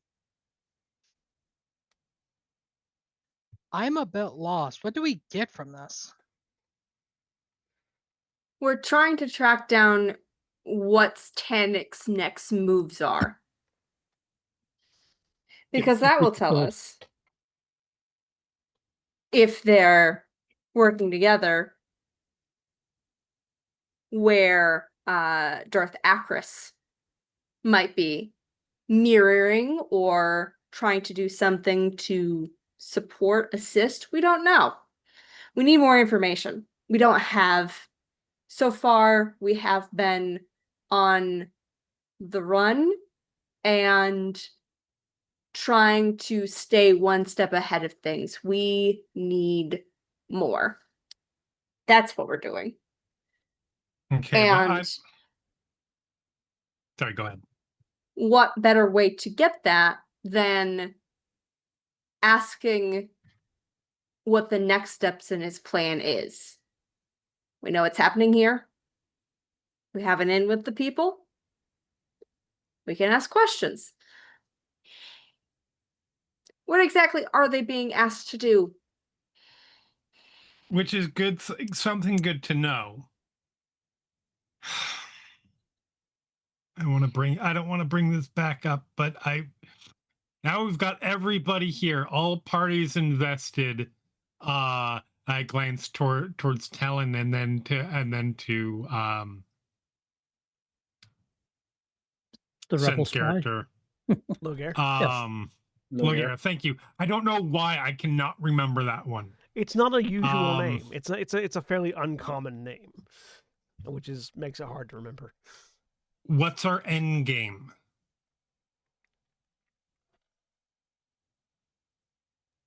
For this in particular, or for the situation as a whole? The situation as a whole. Stop them. This is one step. That's not an end game. That's a goal. Those are two very separate things. If we can do something to hinder or completely stop either end of this particular cooperation, then the people that are hunting us will stop hunting us. Mm-hmm. So our goal is eliminating that threat. Okay. Yeah. Goal, yes. Stop them, eliminate threat. Do we have any remote notion of how we're going to do that? No. Because right now we've had some intimations towards let's go kill them. And that seems to be the only idea. I mean, that's the only idea that was given to us, but gathering more information, like Zavod said, is how we figure out what else we can do. If we can find out that this general is doing something that the Republic would consider illegal, we could leak that information to Republic intelligence and let them deal with it, and that would take a piece off the board. Similarly, if we can figure out what the Darth side of things is doing, we could leak that information back to Imperial intelligence and let them take care of it. But we have to know what they're doing before we can do either of those things. And then once we leak, I know I'm just punching holes in every possibility, and I'm not trying to be like I'm not trying to just say this won't work, this won't work, this won't work. But okay, we leak that information to the Republic. No offense to Republic people here, and then 60 years later, they might actually do something about it. Well, and also with his sway, he might be able to make it so they dismiss it with his ability to schmooze. And then we tell the superpower. That was one option. Right. And then we tell the Sith, and that just causes the Sith to say, "Oh, well, we do let know, me take over this plan." We do know that at least one Darth doesn't want what's happening to be happening. But failing that, if he is able to get around Republic intelligence, if the Sith aren't going to do anything, once we know what their plans are, we could possibly set up an ambush. We could possibly fuck with their information somehow so that they get sent somewhere, that they end up somewhere they aren't expecting. We don't know enough information to know what our options are. Right. So I will... Fair enough. I will, in that particular instance, say that getting more information about what their plan is would be good. I don't know that, no offense to the Mandalorians, I don't know that the foot soldiers are going to know precisely what the plan is. They are going to know what their orders are, maybe. Right. But those orders might not tell us anything. If their orders are, show up at this planet, all we know is that they are being sent to this planet. It doesn't necessarily tell us what the plan is. Right. With what equipment? And then we can, there's... We know that we know that wherever they're going requires enviroseals. So they're probably going to either a toxic planet or something in space. We can narrow that down a lot more by talking with them. Sure. Right. But also, what if this entire group of Mandalorians is being sent on a suicide mission as a diversionary tactic, and the actual goal is something else entirely? The only way I feel like that would be colossally stupid on their part. Also, what's to stop these Mandalorians from just telling Tanik that there's people asking about this mission? Theoretically, Talon's assertions that it would be good to be discreet, but there are points where what ifs are... Absolutely, you're correct. What ifs aren't necessarily useful in this particular instance. However, if we're looking at a place to get better information from, we're going to get better information getting it directly from Tanik's ship. And how do you want to get on that? Nib, you got any ideas on that? I mean, if we get close enough, the Leatherback's got a pretty beefy slicing suite at this point. I should be able to get in. We're gonna have to fly casual when we're there, but Rocco, you can take care of that, right, sweetie? Is he in orbit currently, or is he docked? He is currently in orbit. With a it's docked is a strong word.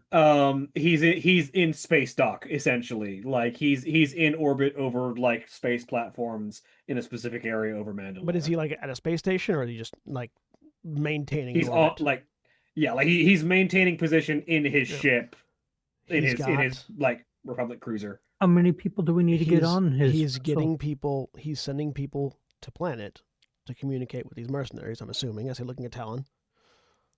Correct. And apparently, all of the mercenaries are being loaded onto his ship rather than being expected to fly their own. So, He's bringing them with them. Which means that there is a steady communicate. That means that there is a steady transport occurring between the planet and his ship.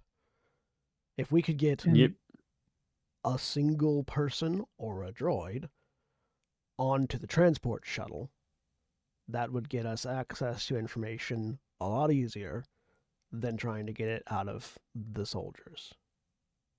The easiest way to... Oh, sorry, go ahead. The easiest way to do that is to get some people hired. The problem is then getting back off the ship.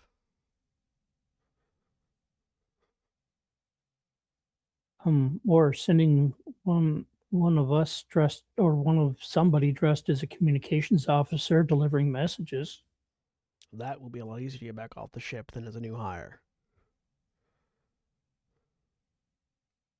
Because, I mean, communications, there's lots of them running around. How Lysander, do you still have a Republic uniform?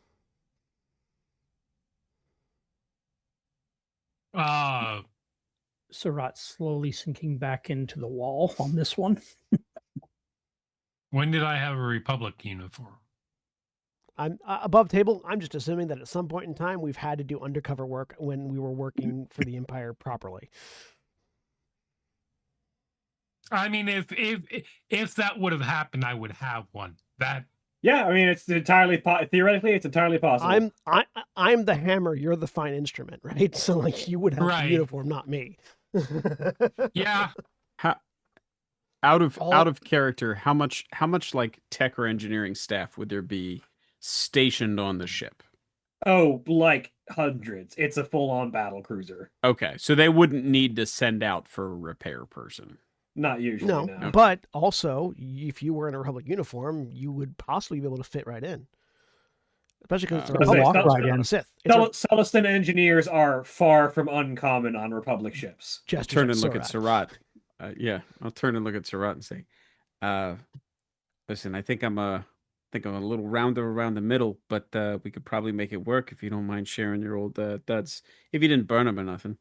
Oh, no, not yet. I just got this today, so I had to have something to wear, so yeah. My thinking is Lysandra, Nib, and Rocco can slip aboard while Shavad is possibly is communicating with soldiers and possibly making a distraction. Can slip aboard whatever transport shuttle that they are using to get their own people back and forth. Get aboard. Do a quick ransack of whatever intelligence computers, database and computers you can find. Come back with the next transport shuttle. Slip away, unnoticed. Meet back up, and see what we can learn from that. That's going to get us way more accurate information, better information, and not necessarily throw us on a wild goose chase than just talking to the people he's hiring. Because the people he's hiring might be being fed lies. And that's not going to be useful. Or even just kept in the dark on anything details, because he does that a lot. Entirely vague information, yeah. Which still does mean that you'll want to be speaking with these two just to get a feed on where that ship is going to be picking them up at. We'll still, but that means what the questions that we're going to want to know is, hey, where are you getting picked up? When? I'll add it to the list. We can start. I can start working on some data spikes. If everybody's got one, that gives us more chances, even if we get split up. Anybody's close to a computer, everybody can stick them in and get them working. And if need be, I can provide some additional modifications to any uniforms we have or we can acquire. That'll make it a little bit easier for you to move around unnoticed. I will also ask on a table talk level, is there a way this would make sense for the whole crew to go so that like half of the players aren't sitting around doing nothing? I stand out like a sore thumb and I know it. I mean, Star Wars as a franchise has a well-established history of everybody wearing really fucking stupid helmets. So it's fair. And splitting up, the party splitting up, but they're all taking action as opposed to sitting and watching. Yeah. Yeah. I fully understand that in this particular instance, unless someone has a brilliant idea for getting me in the action, otherwise my role here is enabling the rest of you to do the thing that you're doing effectively by giving modifications to armor, and I'm okay with that because Loghaire is not Loghaire stands out a lot. No, we can easily have it be the response crew. We've got the crew that's boarding and then the response crew, because if things go sideways for the boarding crew, we've got a crew that either creates chaos or goes picks them up. Jeremy, you had something? Once it's real convoluted, and I don't know how this actually works. Why this would work narratively, like why we would want to do it in this way, but it works. So, all right. Once we get on the ship, or no, once we get on the ship, if we can get to one of those data ports, we can manufacture some sort of emergency that requires somebody being called in. Someone with specialized equipment. There's a radiation leak. Something like that. That the people, the ship might not necessarily be equipped to handle. That gets everybody else who may be prominent and wanted. Surat, Loghaire, potentially on in full head to toe covered outfits. Well, I have another point of information that might be helpful. What color is your lightsaber, Loghaire? Purple. Well, it sounds like, well, to be frank, you've just designed a brand new suit of armor that looks like battle wear. I'm going to be frank, you don't look like you swear an allegiance to any particular faction. If you don't talk to too many people, I feel like you could pass as a Jedi. I look over at Mila. Do you think I could pass as a Jedi? Especially with the actual Jedi there vouching for you. I mean, Sidra specifically keeps her mouth shut. Like, some of the Jedi are always constantly tinkering with stuff too, so weird armor, and as long as you don't have like a blood red lightsaber, you could theoretically pass one. Most people, we're told during training that most people are lucky to see a Jedi once in their life. So, to be fair, that's less true in this era. That's fair. The Jedi are everywhere in the Old Republic. Like the old, yes, but they updated their teachings to reflect that. But the big thing being from a Force signature, Loghaire doesn't really read like a Sith does anymore. He reads like someone who has seen hardship in the Force. He reads like a worn and tested Jedi as far as Force signature goes. You would have a hard time pinning Loghaire as a Sith outside of his mannerisms. So as long as he doesn't talk to anybody. So I play the strong silent Jedi. Mila plays the wizened one.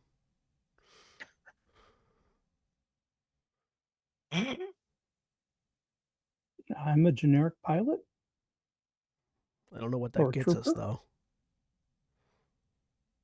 Inside.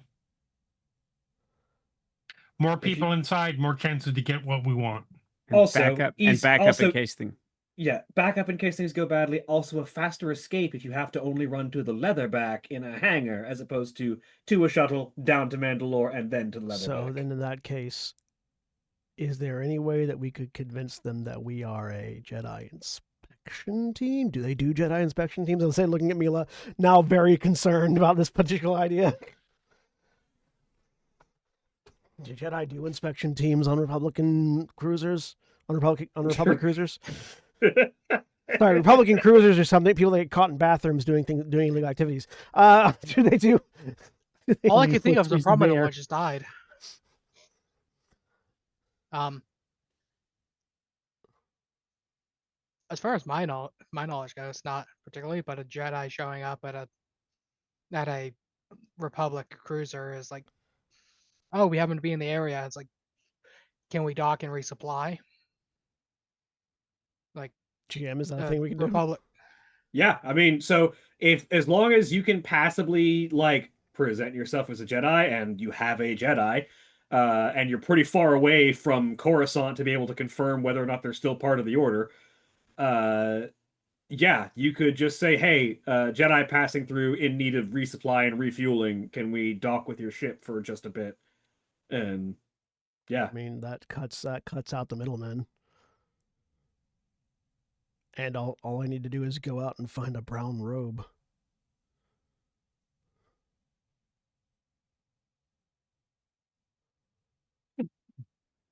Well, I'll also need about 8 hours for the spinal removal, but I'll just have to fake it. We are on a planet that does not robotics, Cybernetics. Cybernetics. I mean, I could take a crack at it. I mean, it's like droids, just wetter, right? I think that was a joke on the lack of steel in Republic spines. No, I know. So was my joke. Nobody gets Celestin jokes. I got your joke. I understand your jokes. I don't understand why people don't understand your jokes. I was mostly just adding to the joke of we're on a place where you can get your spine replaced. Yeah.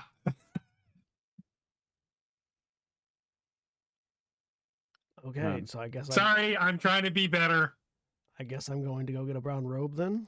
Does everyone feel like this plan has legs? Oh. Hey, Rocco, you want legs? I roll. I'm fine with rolling. Okay, I mean for now, but I'm just saying, I got leg parts left over. Rocco will pause for a minute. Are you trying to turn Rocco into a crab droid?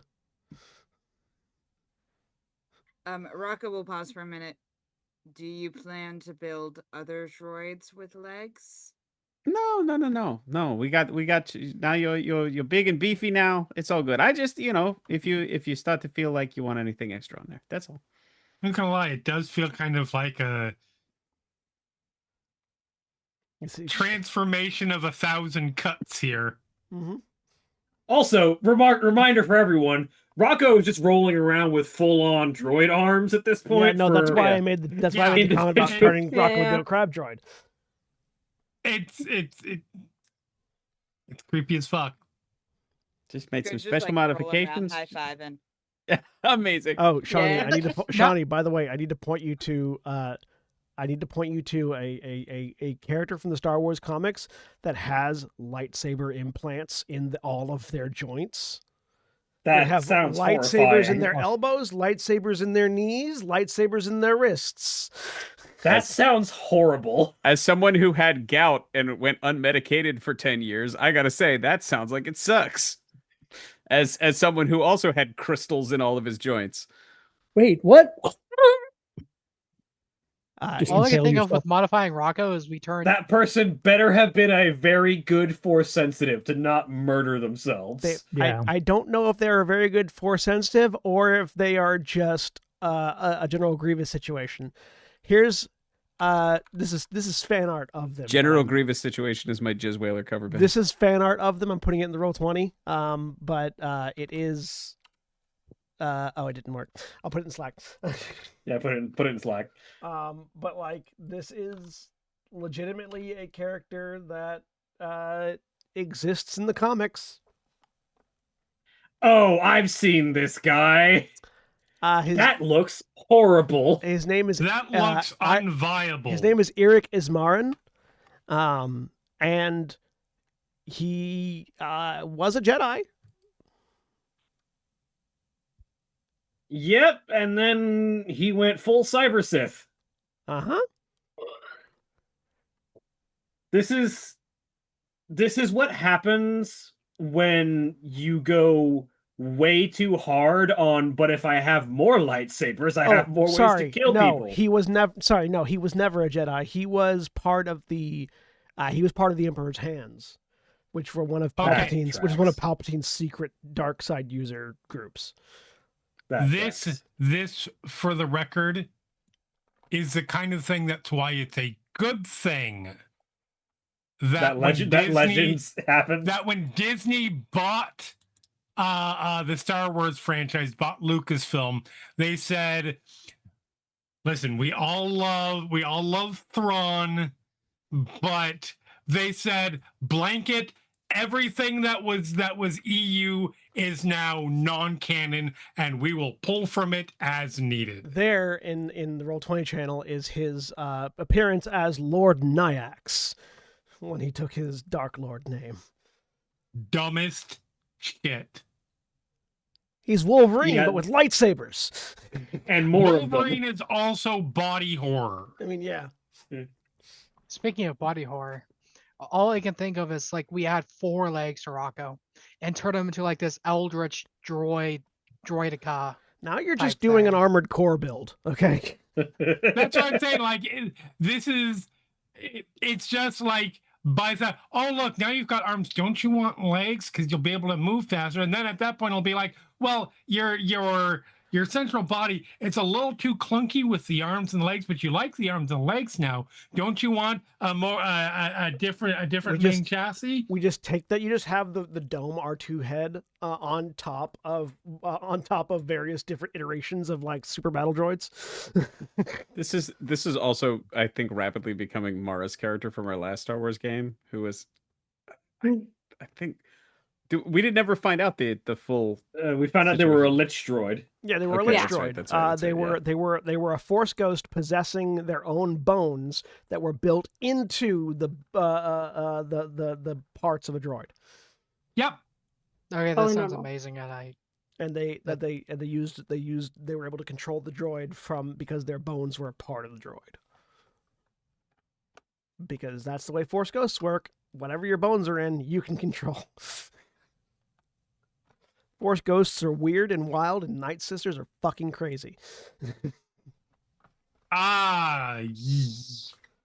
You're not wrong about my favorite people in Star Wars. They're fantastic. I love Night Sisters because they're the instance of the Star Wars writers going, the Force is just magic. In case any of you thought it was something sort of weird sci-fi midichlorian bullshit, no, the Force is just magic. We just call it the Force. And both sides of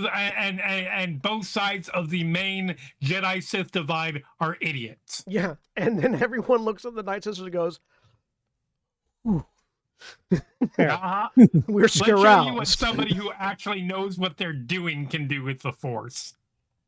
And like I've always taken the feeling that like midichlorians are kind of people are understanding them backwards, I feel. Because if they are like a conduit and like communicator of the Force, I don't think it's your midichlorian count determines your Force sensitivity. It's more of the opposite. The more Force sensitive you are, the more midichlorians you gather naturally because they gather around the Force. Possibly. Midichlorians are dumb and shouldn't be a thing. But it's still a dumb thing and doesn't. It's an extra step that isn't needed. Yeah, I mean, yeah. It's more like it's a sign of the Force's passage and presence, right? Like it's like Röntgens for measuring radiation, right? Like the more there is, the louder the Geiger counter ticks. Anyways, back in game, how do we feel about disguising ourselves as a Jedi entourage and infiltrating the ship directly?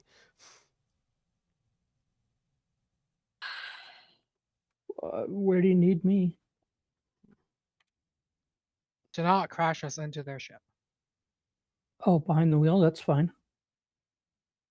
And on board. You know how these things run. you know more about him than the rest of us do. We'll just make sure that you have shades on. He's Slash a always wearing helmet. shades on. He has shades on right now. All right, because it's too damn bright. Because your future is too bright. Exactly. Let's go get some. Let's go get some orange coveralls and brown robes that'll go over our laminate armor that we all now have, and work on this plan of attack. You'll probably still want to speak with the Mandalorians just to get a base idea of what you're walking into. Absolutely. Yeah. Javod, you get to go interview those Mandalorians while the rest of us get ready to impersonate Jedi. Yes.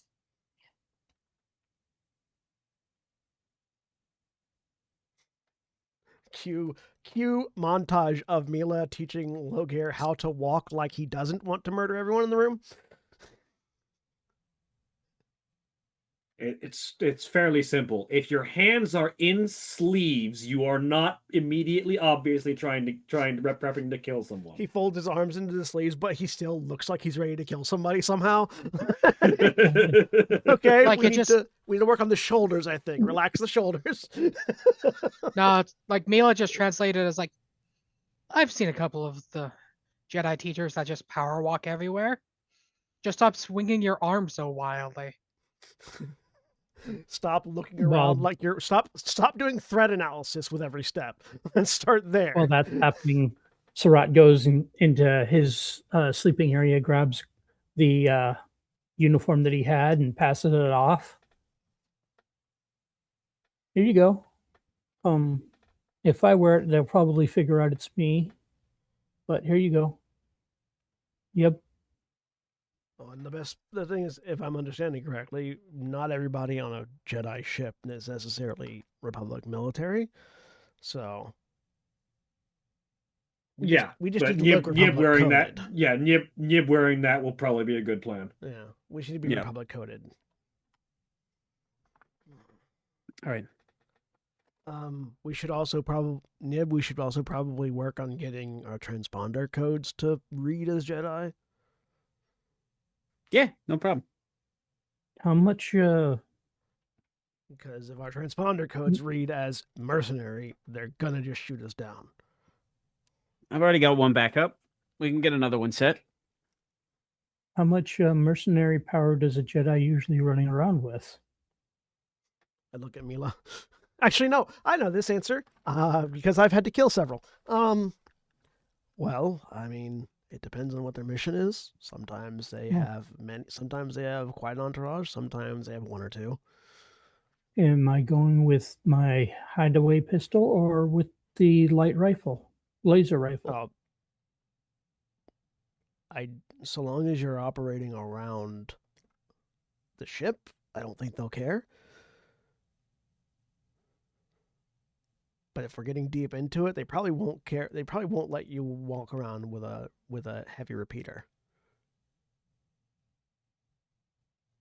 Okay. I mean, so unless you are Republic military at that point, I guess. I'm not good at subterfuge.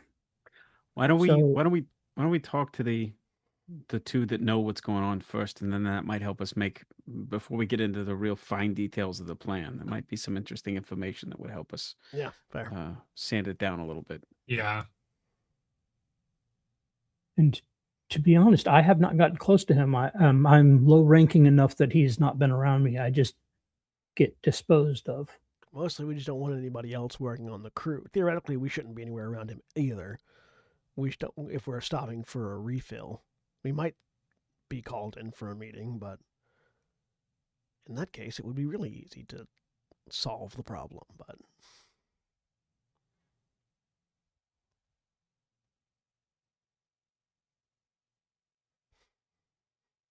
Loghaire obviously never the one that has to worry about getting us back out of a fight.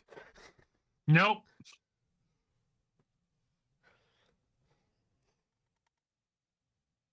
Go meet with these mercenaries.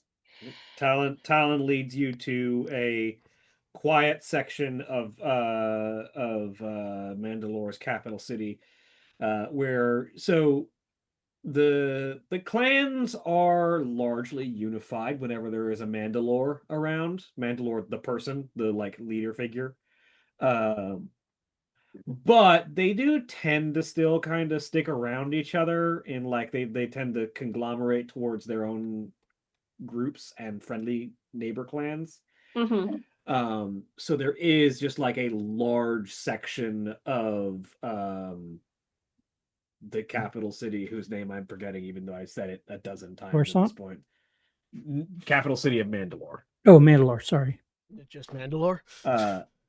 No. Manda. Lore. Manda, lore, Manda, lore, Manda, lore. Keldabe. Callow. Kill babes. The capital city of Keldabe, that has just like a series of like clan markings on several structures, and it indicates that you are entering the Ordo camp. Okay. Talon You is were walking. here, you'd be home by now. Talon is walking along with you, and eventually comes to a pair of warriors in Mandalorian garb, dressed in sort of like reds and browns and steel-colored armor, that are checking their gear and seemingly packing things up into a series of carrying crates. When the group of you walk up. And Talon sort of walks over. My friend, this is Bartok and Kendon. These are a pair of Ordo warriors who have taken up the job that you're interested in inquiring about. So, Bartok, Kendon, my companion, Shavad, please feel free to communicate, she says, as she sort of steps off to one side, just sort of keeping an eye on things, making sure everything stays in order. Thank you. I won't take up too much of your time. I know you're packing. I represent a group of mercenaries that is interested. I know these kinds of jobs are hazardous but can pay quite well, and we wanted to inquire, when is your departure date?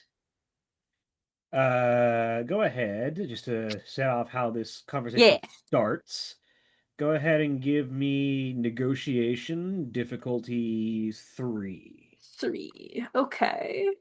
As you're talking business with a couple of hotheads, so you gotta make the intro look good. Heck yes.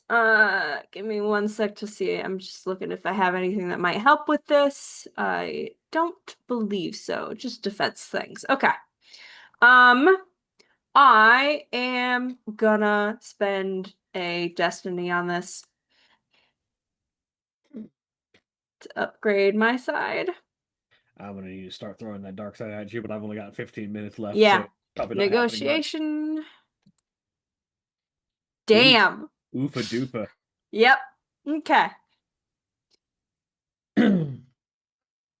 So, they sort of look at you, look at Talon, look back at you. Now, this is just the beginning of the negotiation, so you're starting off on not the best foot, but you're not, you haven't completely ruined everything. Okay. They sort of go, we're expected to leave out in a couple of days. End of the week, probably the starship's taking off. Why? What you looking for?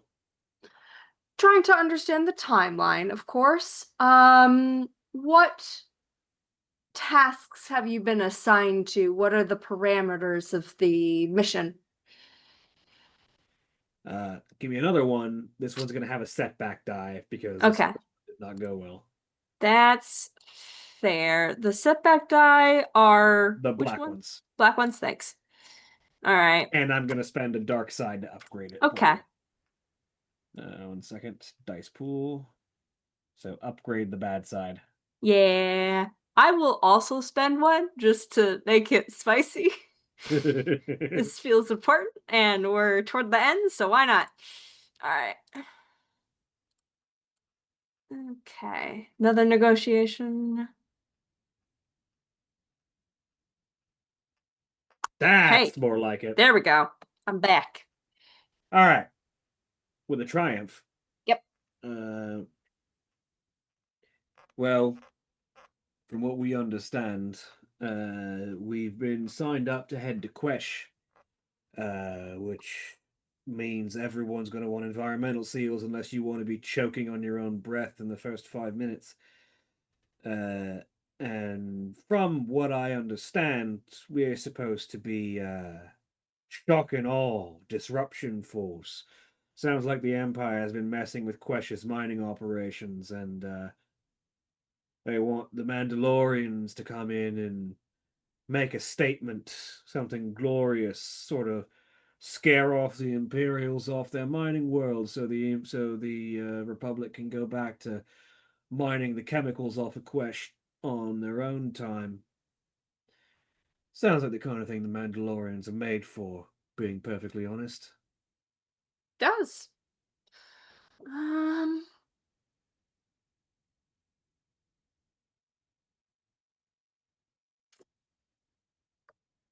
See if I know anything about Quesh. Yep, you can roll me Outer Rim if you want. Sure. Difficulty? 2. It's relatively popular. Can I also make that roll? I have a rank in it. Sure, absolutely. Awesome. Well, hot damn, Nib.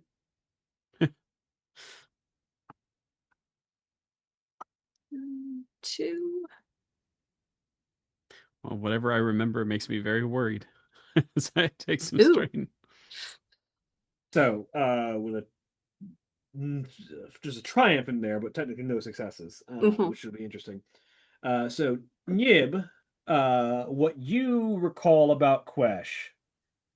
Quesh is technically speaking in regions that would normally be considered hut space.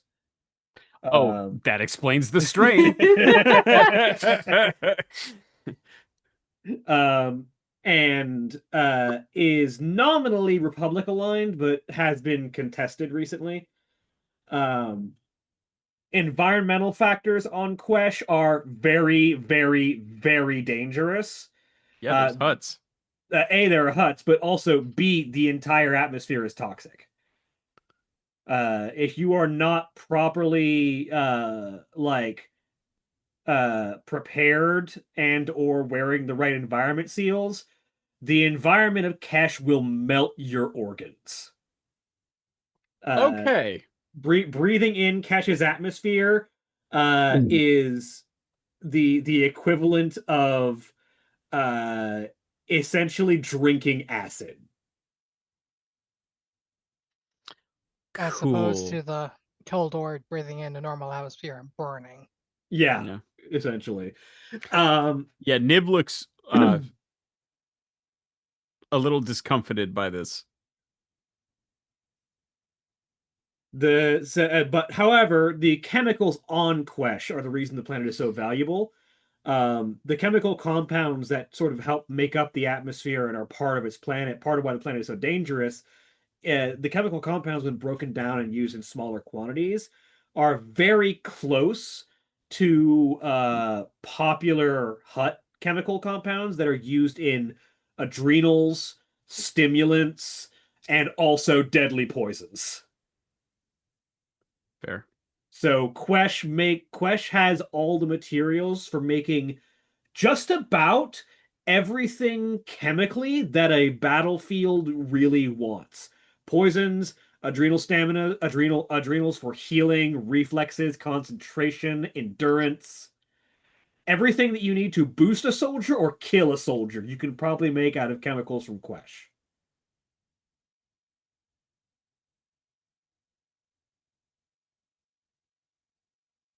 Makes sense. All right.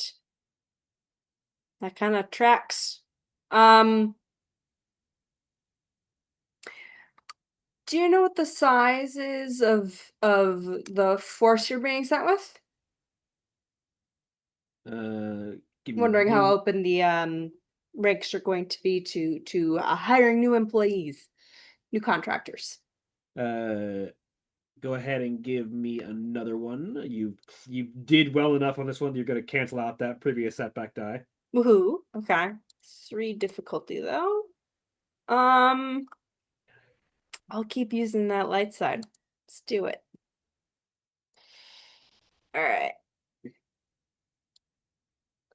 Nope. But to your Uber advantage. bust.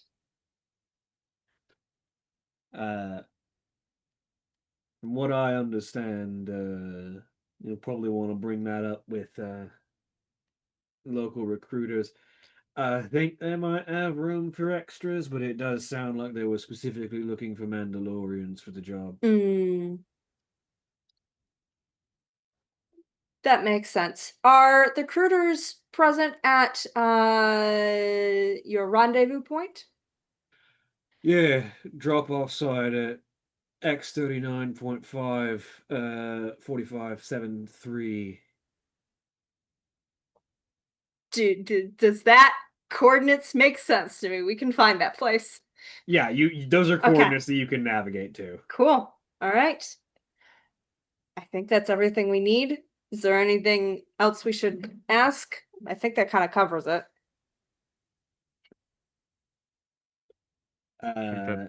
Gives us stuff to run on for sure. Yeah. Okay. Yeah. Seems like a pretty solid. Thank you for your time.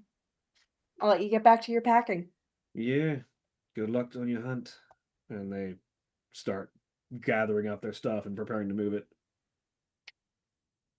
Talon Exit. looks over. Find everything you needed to find out?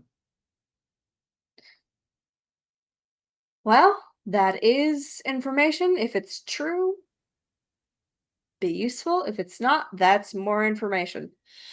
And we have a rendezvous point.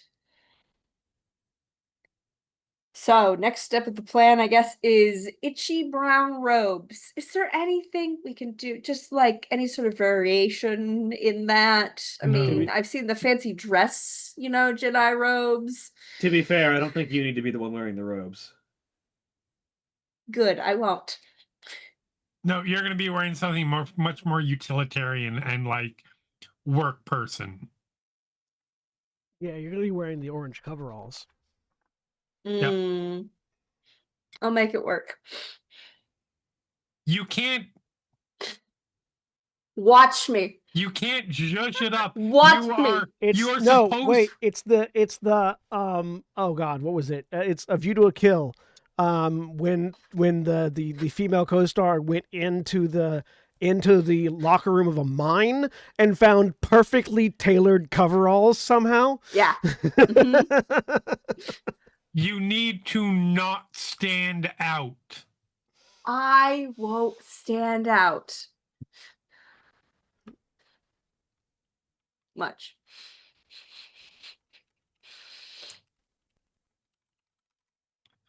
It's fine. We're gonna die. It's fine. We're not going to die. Deep breath.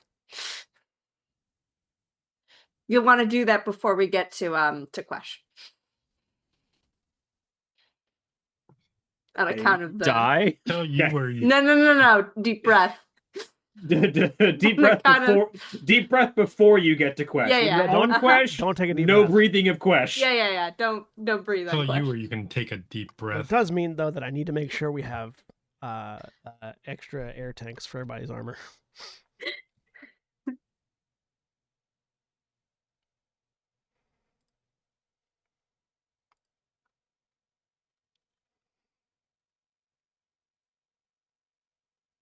Yeah.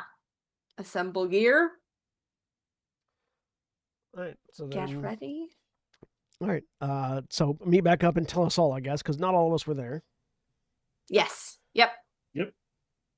Pass along do I know information. anything about Quesh relevant to like the Sith interests? Yeah, roll me warfare. Div 2.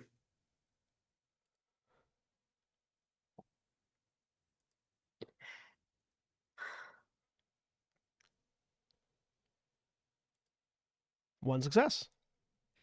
Unsurprisingly, where the Republic is more concerned about Quesh's chemicals as they can be processed into adrenals to improve their soldiers, help them heal faster, help them fight longer, the Empire is more concerned about Quesh's chemicals as they can be used as poisons. Very effective. Does not matter where you hit a soldier. If they make contact, they will die. Style poisons. The hell you say? How shocking! Do I know? They will die excruciatingly painfully. Do I know what the Sith in charge? Who the Sith in charge is? At Quesh? Not off the top of your head, but you've also been away for a while. You might be able to identify them pretty shortly upon arrival, though. All right. I'll ask Lysandra. Lysandra, do you remember who, or have any idea who would be the Lord over Quesh currently? Would I? You can roll me warfare if you want. Div 2. All right. Div 2. Oh, look, we got one light side point left. Yeah. I figure I'd save it for somebody that might have more than 2 dice. Yes. Yes, I do. All right. Nice. Please tell me that this is going to be a cliffhanger end where I can just go, oh, fuck. Yeah. Maybe not. So maybe. The Sith Lord currently in charge of the Imperial attempts at occupying Quesh, is a Sith Lord well known for his personal and deeply invested interests in all things poisonous, torturous, excruciatingly long-lasting. A Sith Lord by the appropriately on the nose moniker of Darth Mithridates. I'm a medic. I assume I do not like this person. Oh, definitely not. I assume most people don't like this person. So yes, to I assume cliffhanger the episode. Oh, fuck. And that is indeed where we will be ending for the week. Say goodbye, everybody. Goodbye, everybody. Bye. Goodbye.